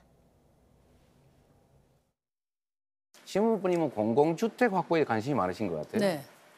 저도 사실 똑같습니다. 그 점에서는. 공공주택에 관심 갖고 계신지는 몰랐어요. 아, 그래요? 왜냐하면 대장동 사업에서 보면 성남시 임대아파트를 한 채도 안 지으셨잖아요. 공공주택은 기초단체에서 만들 수 있는 것은 아니고 그건 중앙정부에서 만드는 거니까 그런 식으로 붙이지 마시고요. 공공주택을 중앙정부 단위에서 확보하는 가능한 방법이 어떤 게 있을까요? 공공주택은 이제 정부의 의지로 가야 되는 거죠. 심상정 후보는 미투 사건과 관련해 안희정 전 충남지사 편이라고 말했던 김건희 씨의 통화 녹취 내용을 지적했습니다. 네, 피해자에 대한 사과를 요구했는데 윤석열 후보는 이렇게 답변했습니다. 들어보시죠. 지금 이 순간에도 성폭력으로 고통받고 있는 여성을 대신해서 제가 묻습니다. 윤 후보님은 정말로 성범죄자 안희정 씨 편입니까?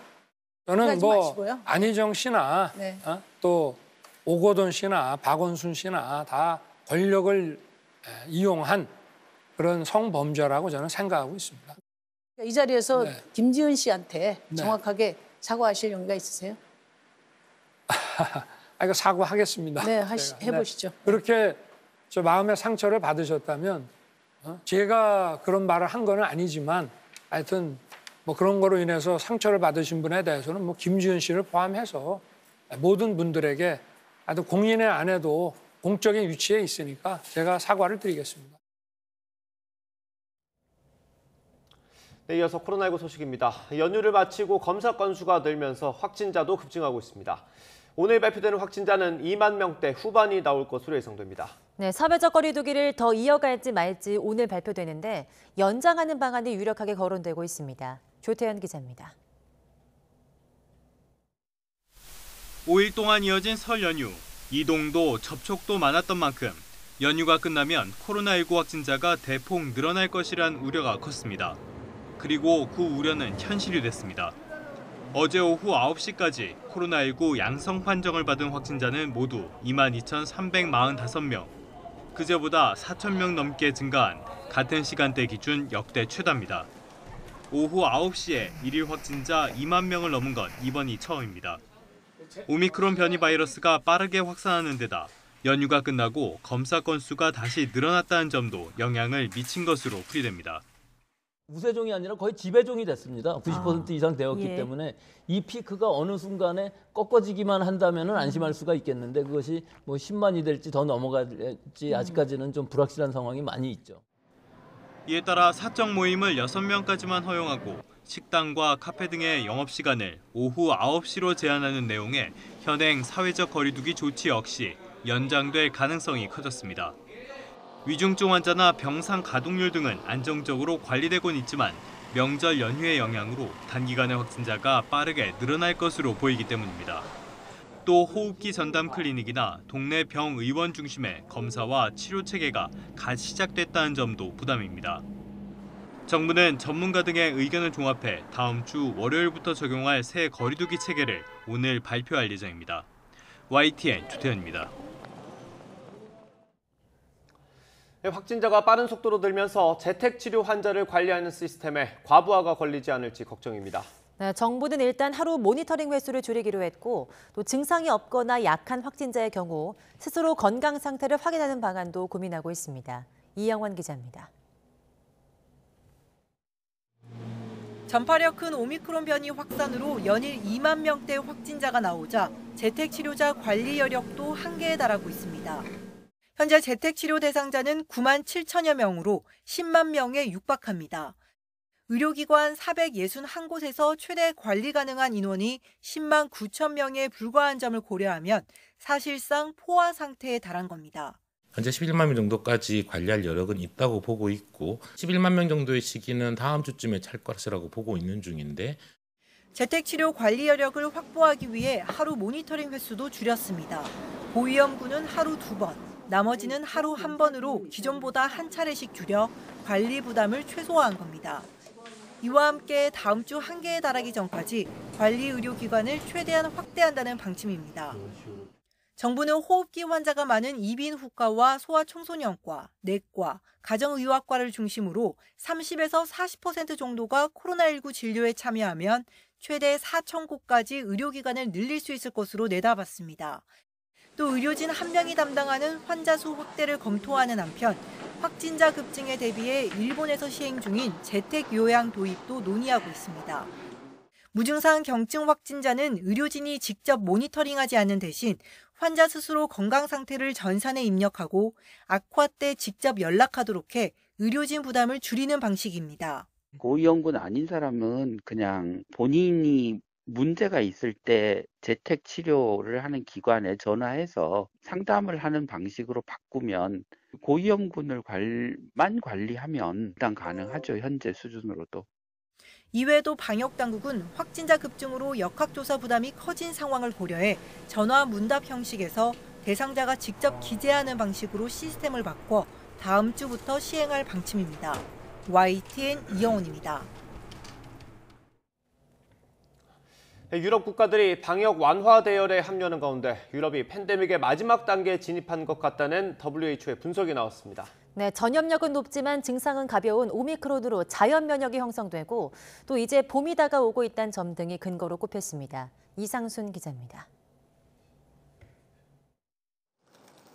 덴마크와 노르웨이 등에 이어 스웨덴도 코로나19 방역 해제를 선언했습니다. 하루 확진자가 여전히 4만 명 안팎에 이르지만 다음 주부터 영업 제한 등 봉쇄 조치가 풀립니다. Och jag kan säga att det börjar bli dags att öppna upp Sverige igen. Bakgrunden till dagens besked är ju att pandemin är inte över, men däremot så är den på väg in i en helt ny fas. 이웃나라 핀란드도 다음 달 1일부터 공공장소에서의 백신 접종 또는 음성증명서 제출 등 대부분의 방역 조치를 해제할 예정입니다. 하루 확진자가 50만 명에 이르는 프랑스와 10만 명인 영국 역시 방역 패스와 공공장소 인원 제한, 마스크 착용 의무화 조치 등이 다음 달부터 없어집니다. 유럽 국가들이 방역 조치를 해제하는 건 2, 3차 접종률이 각각 80%와 50% 안팎에 이르고 입원 환자 수도 관리 가능한 수준이라고 판단했기 때문입니다. 이런 가운데 세계보건기구 WHO는 유럽이 팬데믹의 마지막 단계에 들어간 것 같다고 봤습니다. 근거는 세 가지입니다. First, a large capital of vaccine-derived and natural immunity by Omicron. Second, a favorable seasonality pause as we move out of the winter. And third, a lower severity of the Omicron variant, now well established. 클루주 소장은 다만 이런 낙관적인 시나리오는 계속적인 백신 접종과 새로운 변이 출현에 대한 감시가 유지되어야만 유효하다고 강조했습니다.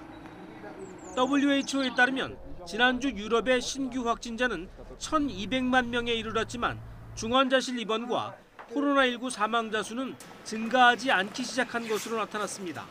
YTN 이상순입니다. 네, 러시아가 우크라이나 침공 고시를 만들기 위해서 우크라이나군이 러시아를 공격하는 가짜 비디오를 만들어 유포할 계획을 세운 증거를 미국 정보당국이 확보했다는 보도가 나왔습니다. 워싱턴 포스트와 뉴욕타임스는 현지 시간 3일 미국 정보당국이 이런 정보를 입수했다면서 러시아의 이런 계획을 대중에 공개하기로 했다고 전했습니다. 이를 통해 러시아는 우크라이나 침공을 정당화하거나 동부 돈바스 지역의 분리주의자들이 러시아의 개입을 요청하도록 하는 구실로 삼을 수 있다는 게 미국 정보당국의 판단입니다. 옌스 스톨텐베르그 북대서양 조약기구 나토 사무총장은 러시아가 지난 며칠에 걸쳐 벨라루스로 3만 명의 전투 병력과 최신 무기를 이동시키고 있다고 밝혔습니다. 스톨텐베르그 사무총장은 냉전이 끝난 이래 러시아가 벨라루스에서 한 최대 규모의 병력 배치라면서 이같이 말했습니다. 러시아의 우크라이나 침공 가능성에 대한 우려로 서방과 러시아 간 긴장이 고조되고 있는 가운데 동맹국인 러시아와 벨라루스 양국군은 이달 중순 벨라루스 내에서 대규모 연합훈련을 벌일 예정입니다. 네, 이런 가운데 우크라이나 정부는 러시아의 무력 위협에 굴복하지 않겠다고 밝혔습니다. 북대서양 조약기구 나토 가입 의사도 재확인하면서 러시아와의 외교적 해법에 대해선 선 병력 철수 후 대화 기조를 강조했습니다. 조수연 기자가 주한 우크라이나 대리대사를 직접 만나봤습니다. 미국 정부가 미군 3,000명의 동유럽 추가 배치 계획을 발표한 직후 야나 스키비네츠카 주한 우크라이나 대사 대리는 강력하고 시기적절한 조치라고 평가했습니다. The U.S. has stated that this decision was made to ensure allies in the region. What is the Ukrainian government's position on the deployment?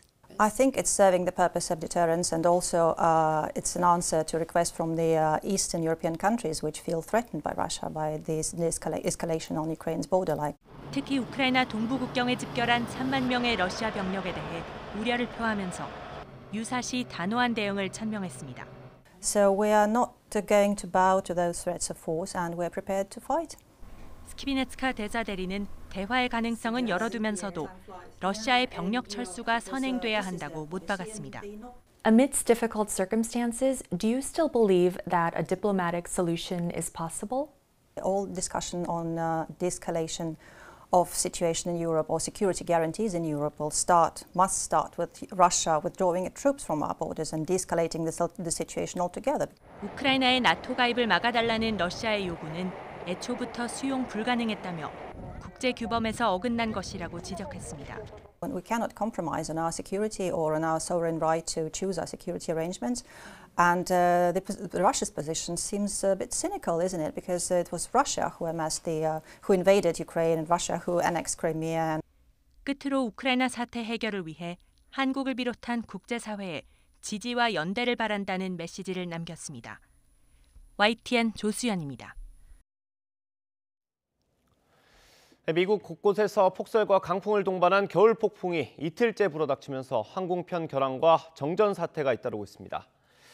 미국 국립기상청은 현지 시각 3일 텍사스주 북부와 뉴멕시코주, 중서부 일대, 메인주를 비롯한 북동부 일부 지역에 걸쳐 겨울 폭풍 경보를 발령했습니다.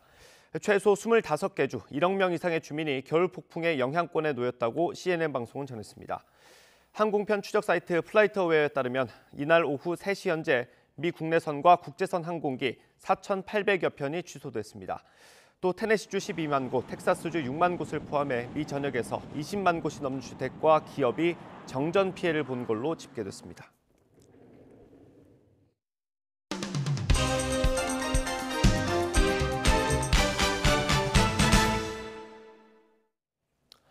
네, 오늘 아침 신문은 어떤 소식을 다뤘는지 짚어보겠습니다. 이현웅 아나운서가 주요 내용 정리했습니다. 어서 오십시오. 안녕하십니까? 네, 오늘 대선 관련 소식부터 보겠습니다. 어제 대선 후보 4명이 참여하는 사자 토론이 있었죠. 처음 토론을 진행했는데 관련 기사들 좀 전해주시죠. 예, 어제 저녁 8시부터 10시까지 2시간 동안 열렸죠. 첫 TV 토론, 사자 토론이다 보니까 굉장히 관심이 높았는데 또 제가 유튜브를 통해서 저는 봤거든요. 많은 동시 접속자들 있더라고요. TV를 통해서, 유튜브를 통해서, 다양한 채널을 통해서 아마 많이 보셨을 것 같습니다.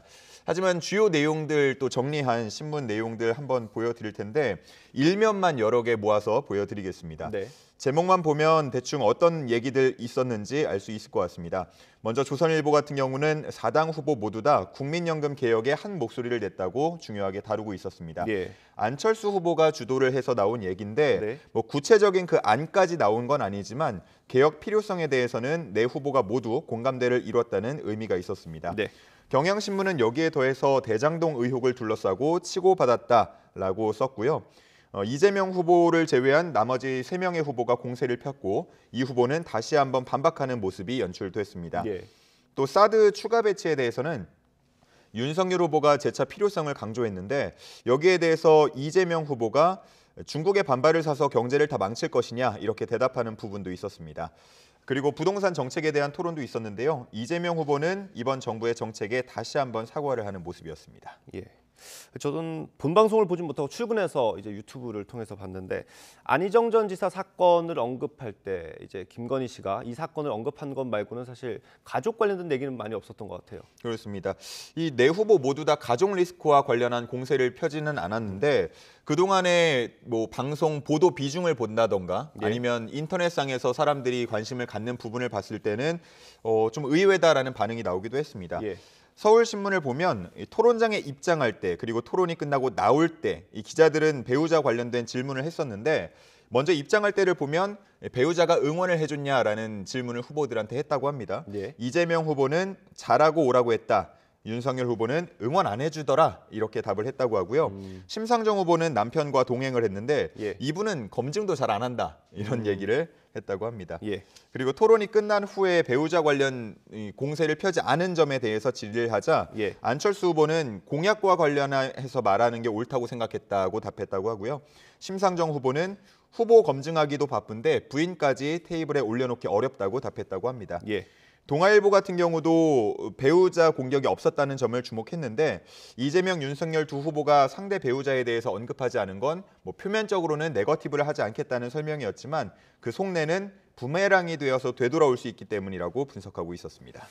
네, 뭐 네거티브도 없었지만 실수도 결정타도 없었다 뭐 이런 기사가 있기도 하더라고요. 뭐 한쪽으로 기울지 않았다는 분석들이 대부분 많은 것 같아요. 후보들도 뭐 탐색전이었다 이런 언급을 하기도 했고요. 그렇습니다. 다음 토론이 또 기대가 되네요.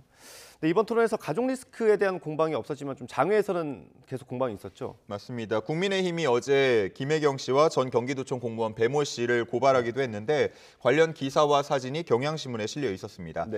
특히나 대리 처방과 관련한 배모 씨의 주장, 본인이 이제 복용을 하려고 했다. 민주당 측의 해명 모두 다 앞뒤가 맞지 않는다는 지적이 있다고 했고요. 이에 대해서 민주당 안에서도 우려의 목소리가 있다고 하는데 그동안 공정에 대해서 이야기해왔는데 면목이 없다는 반응도 있었고 또 있는 그대로 인정하고 사과해야 한다는 반응도 있었다고 합니다. 예. 초선 의원 모임에서는 중도층을 끌어오는데 악재가 될 수 있다고 봤고요. 진정성 있는 사과를 전할 필요가 있다는 의견을 당에 전했다는 내용도 담겨 있었습니다. 네, 다음 코로나19 상황 좀 보겠습니다. 어제부터죠. 동네 병의원들이 이제 코로나19 검사 그리고 치료에 참여하게 됐는데 이 과정이 좀 순탄하지 않았던 모양이에요. 그렇습니다. 여기저기서 혼란이 빚어지는 모습이었고요. 중앙일보에 나온 기사 내용을 한번 요약해서 설명을 드리겠습니다. 먼저 가장 첫 번째로 동네 병의원 명단이 이제 기존의 계획대로라면 포털 사이트에 공개가 됐어야 되는데 이게 이제 정오쯤 공개가 됐습니다. 그러니까 오전부터 검사를 받고 싶었던 분들은 이거 동네 병의원 가야 되는데 어디로 가야 되는 거야? 이런 의문이 많았다고 하고요. 그리고 신속항원 검사가 이제 받았을 때 양성으로 나오면 그 병의원에서 바로 PCR 검사를 할 수 있는 원스톱 서비스를 하겠다고 했는데 실제로 이제 동네 병의원 200여 곳 가운데 한 50여 곳에서만 이 원스톱으로 진행이 됐다고 하고 나머지는 양성이 나왔을 경우에 이 결과를 가지고 선별진료소로 가야 했다고 합니다. 그렇다 보니까 방역당국이 그동안 얘기해오던 이 원스톱과는 거리가 먼 부분이 있었고요. 또 몇몇 병의원에서는 검사 키트나 보호구가 오지 않아서 검사를 정상적으로 진행하지 못했다는 인터뷰도 있었습니다. 아무래도 코로나 상황, 오미크론 변이 확산 상황이 심각한 모습이다 보니까 조금 더 빠르고 철저한 대응들이 필요할 것 같습니다. 네, 최근에 확진자 증가 속도가 좀 많이 빨라지고 있기 때문에 좀 이런 시스템들이 안정을 빨리 찾아야 될 것 같습니다. 다음 소식 보겠습니다. 미국이 IS 지도부 은신처를 급습했다는 소식이네요. 예, 그렇습니다. 간밤에 있었던 발표인데요. 조 바이든 미국 대통령이 미군 특수부대가 시리아에 있는 IS 지도부 은신처를 급습해서 지도부인 알-쿠라이시를 제거했다고 발표를 했습니다. 조선일보에 실린 사진 보면요. 이 미군이 급습한 IS 은신처 사진이 나와 있는데 꽤 심하게 훼손된 모습 보실 수 있습니다. 여기서는 총격전도 펼쳐졌고요. 그 공방 과정에서 알-쿠라이시가 가족과 함께 있는 상황에서 스스로 폭탄을 터뜨려서 이제 스스로 결정을 했다고 합니다. 자폭을 했다는 거죠. 그렇습니다. 앞서 이제 작년 8월에 카불 공항에서 IS 자폭 테러로 인해서 미군 13명을 포함한 100여 명이 사망한 적도 있었는데요. 미군은 이번 급습에서 보여주듯이 계속해서 IS 격퇴전에 힘을 쏟고 있는 모습입니다. 다음 소식 보겠습니다. 진짜 오랜만에 듣는 이름인데 우피 골드버그가 우리나라 신문에 나왔어요. 어떤 그렇습니다. 일입니까? 저도 정말 오랜만에 이 이름을 봤는데 90년대 전성기를 누렸던 톱 배우고요. 우리나라에는 뭐 시스터 액트 같은 작품으로 잘 알려져 있습니다. 최근까지 ABC 방송에서 토크쇼를 진행해 왔었는데요. 지난달 31일 생방송에서 했던 발언이 좀 문제의 소지가 있었다고 합니다. 당시 이 주제가 홀로코스트 생존자 이야기를 다룬 책을 교과 과정에서 제외한 이슈를 두고 얘기를 나누는 시간을 가졌었는데 이때 골드버그가 홀로코스트는 인종차별 차원의 문제로 볼 수 없고 인간의 비인간성에 대한 문제로 봐야 한다라는 취지의 이야기를 했다고 합니다. 이에 대해서 유대인 단체가 반발을 했고요. 골드버그는 실언을 했다라면서 인정하고 사과를 했지만 15년 동안 진행해온 해당 토크쇼에서 출연 정지를 당했습니다. 일단 뭐 영구 정지는 아니고 2주 동안 출연 정지 처분이 내려졌다고 하는데요. 본인도 사과를 했고 방송국도 반성하라는 차원의 징계라고 한 만큼 2주가 지나면 다시 돌아와서 아마 사과를 다시 하고 방송을 진행할 것 같습니다. 그렇군요. 뭐 추억 속의 인물이었는데 좋은 소식은 아니었습니다. 예, 그렇습니다.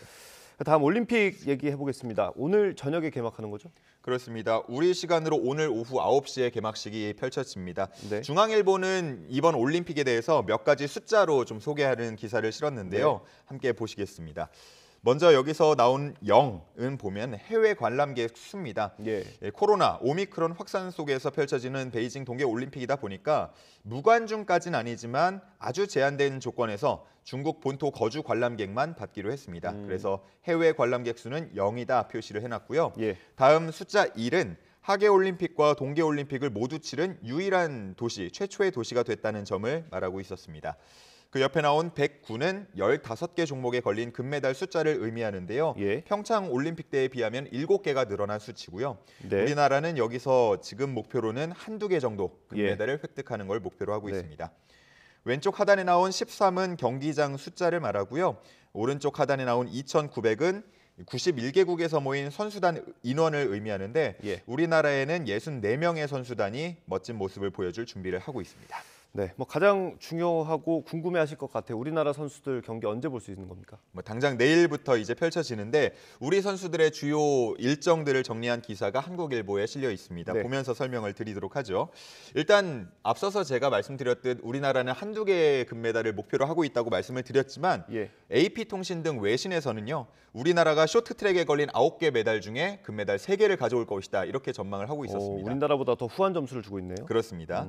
이 쇼트트랙이 바로 당장 내일 5일 저녁부터 펼쳐지는데요. 내일 오후 10시입니다. 저녁 10시에 이번 대회에서 처음 생긴 2000m 혼성 계주를 시작으로 13일과 16일의 쇼트트랙 경기가 쭉 펼쳐집니다. 정말 뭐 9개 중 3개 이상을 가져올 수 있을지 주목이 되는 부분이고 또 금메달을 기대해 볼 수 있는 배추보이 이상호 선수의 스노보드 경기는 오는 8일에 볼 수 있습니다.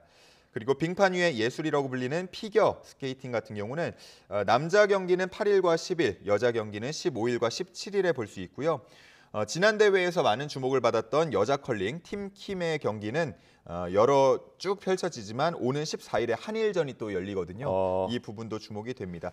대체로 경기들이 뭐 우리 퇴근 시간 이후에 펼쳐지는 만큼 많은 즐거움을 주고 의미를 전달해 줄 수 있지 않을까 기대해 봅니다. 가족들과 집에서 오랜만에 좀 소리 지르면서 경기 볼 수 있으면 좋을 것 같습니다. 네, 그렇습니다. 이 쇼트트랙 선수들이 초반에 기세를 좀 올려서 전체 선수단이 좀 좋은 기량을 보였으면 좋겠습니다. 뭐 첫날부터 금메달 한두 개 따오면 그 이후에는 맘 편히 경기 치를 수 있으니까요. 네, 좋은 경기 결과 기대해 보겠습니다. 오늘 말씀 여기까지 듣겠습니다. 고맙습니다. 감사합니다.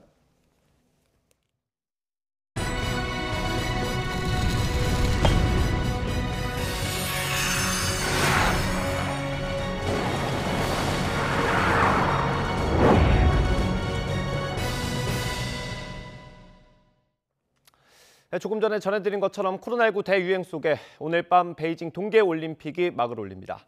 4년 전 안방 평창에서 우리 선수단은 금메달 5개를 포함해 무려 17번이나 시상대에 올랐습니다. 베이징에서는 누가 언제 태극기와 함께 시상대에 설지 전망해봤습니다. 베이징에서 조은지 기자가 전합니다. 역대 동계올림픽에서 금메달만 24개를 땄던 전통의 메달밭 쇼트트랙. 베이징에서도 우리 선수단 첫 시상대를 노립니다. 개회식 이튿날인 토요일 밤, 이번에 처음 생긴 2000m 혼성 계주에서 남녀 에이스 황대헌, 최민정을 필두로 초대 챔피언에 도전합니다. 신설된 종목이기도 하고 그리고 쇼트트랙에서 메달이 나올 수 있는 그 첫 종목이기도 해서 선수들 모두가 좀 책임감을 갖고 기대감을 갖고 준비를 열심히 하고 있습니다. 7일엔 여자 500m와 남자 1000m 결승이 열리고 16일까지 개인전 3종목과 계주에 금메달 9개가 걸려 있습니다. 최대 라이벌 중국은 김선태 감독과 안현수 코치를 영입했는데 경기력 외에 교묘한 반칙과 홈팬의 응원, 편파 판정 등이 변수입니다. 바람만 스쳐도 실격을 받을 수 있다라는 얘기를 할 정도로 그런 판정을 주지 않을까 하는 걱정을 늘 안고 있습니다. 8일 출격하는 스노보드 이상호도 유력한 우승 후보. 월드컵 랭킹 1위로 베이징을 밟은 배추보이는 외신이 예상한 금메달리스트입니다. 두 번의 올림픽 다 호이어스 준비했기 때문에요. 둘 다 100이라고 생각합니다.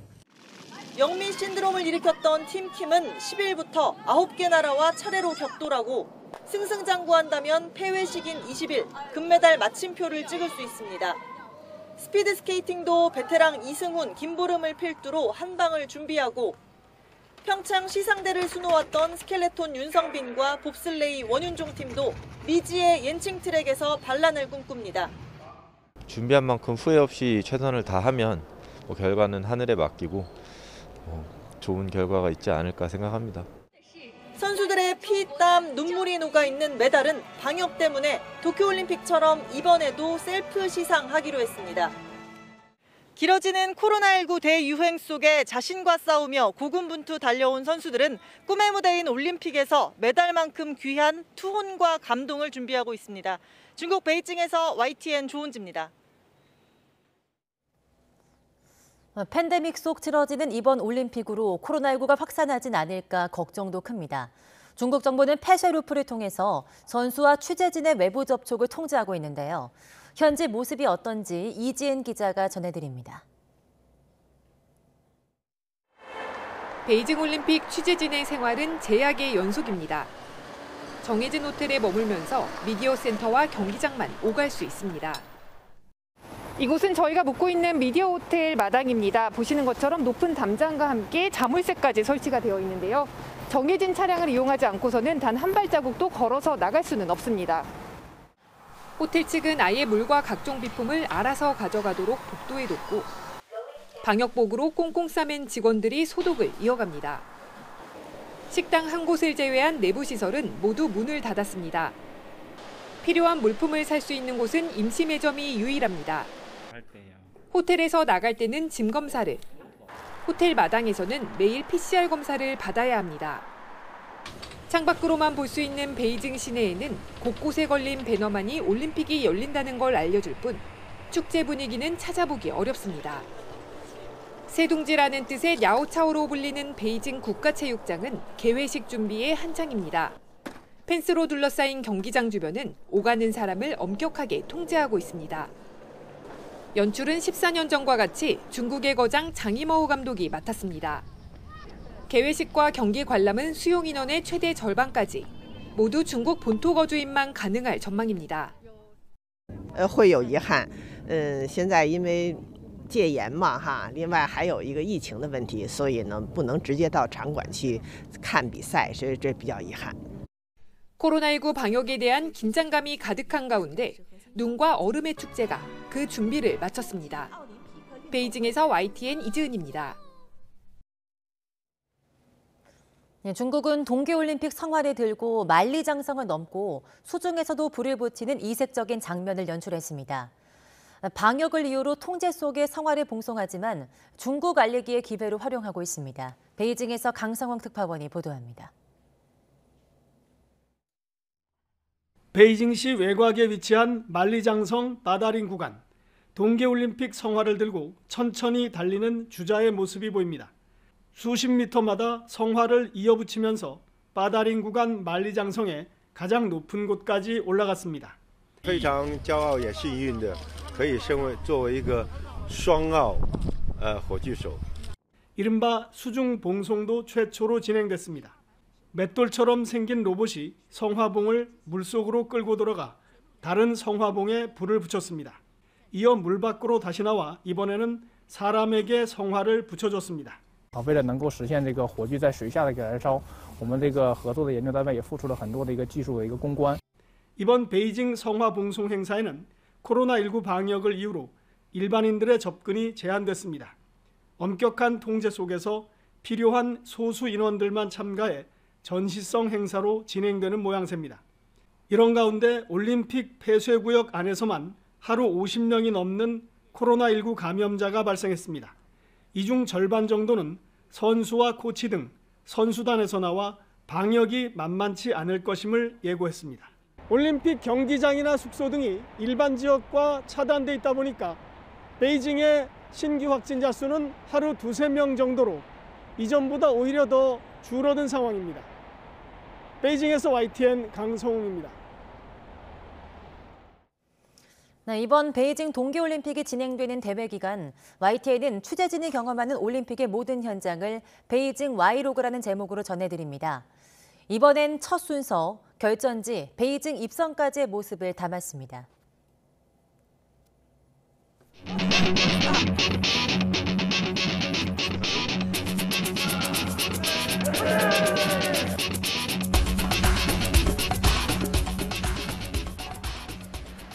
코로나 검사를 이틀째 받으러 왔고요.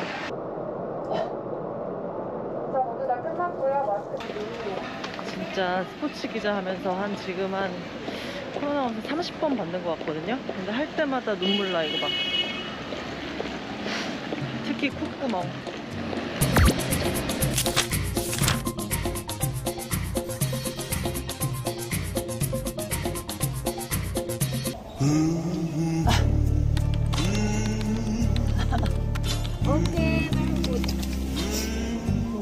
오케이.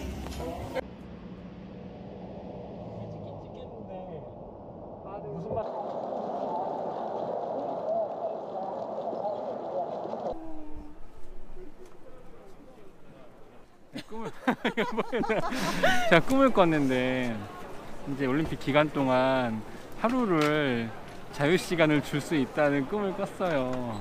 줄 수 있지. 그럼 그렇게 되면은 거기는 철문이나 이런 폐쇄되는 그런 걸 열어버리고.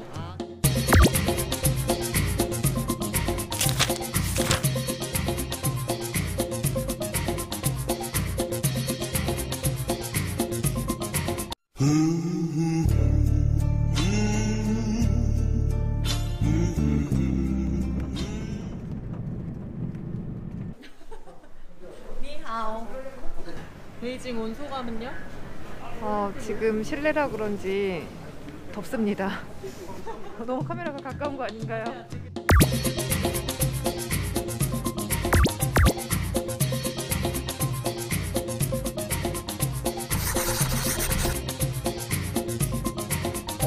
목걸이에 줄을 받음으로써 공식적인 일정을 시작했습니다. 줄.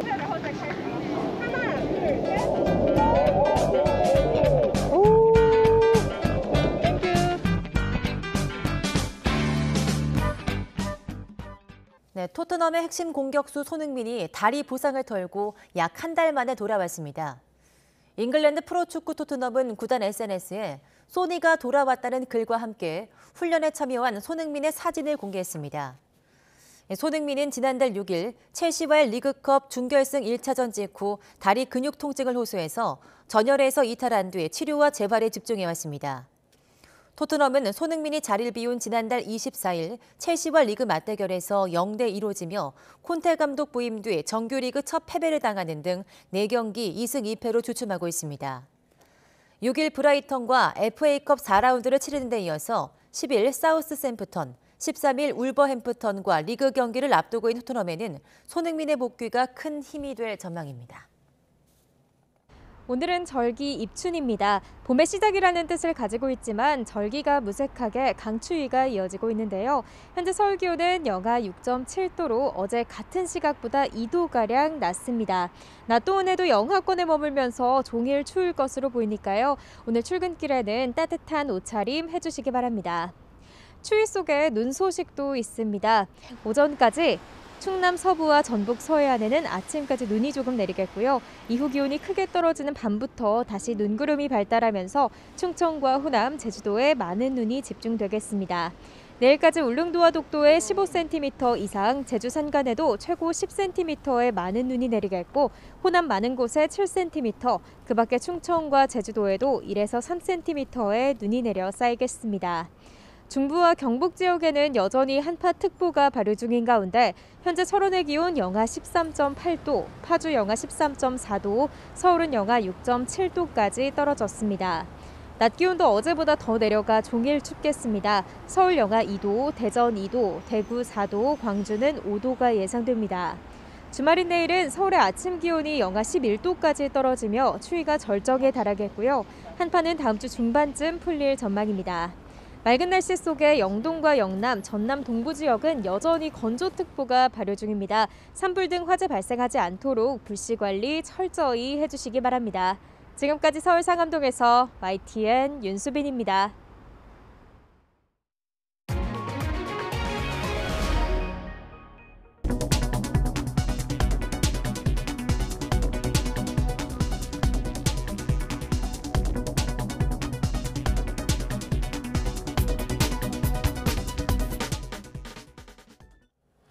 이상으로 굿모닝 YTN 마치겠습니다. 네, 잠시 후 YTN 24가 이어집니다. 시청해주신 여러분 고맙습니다.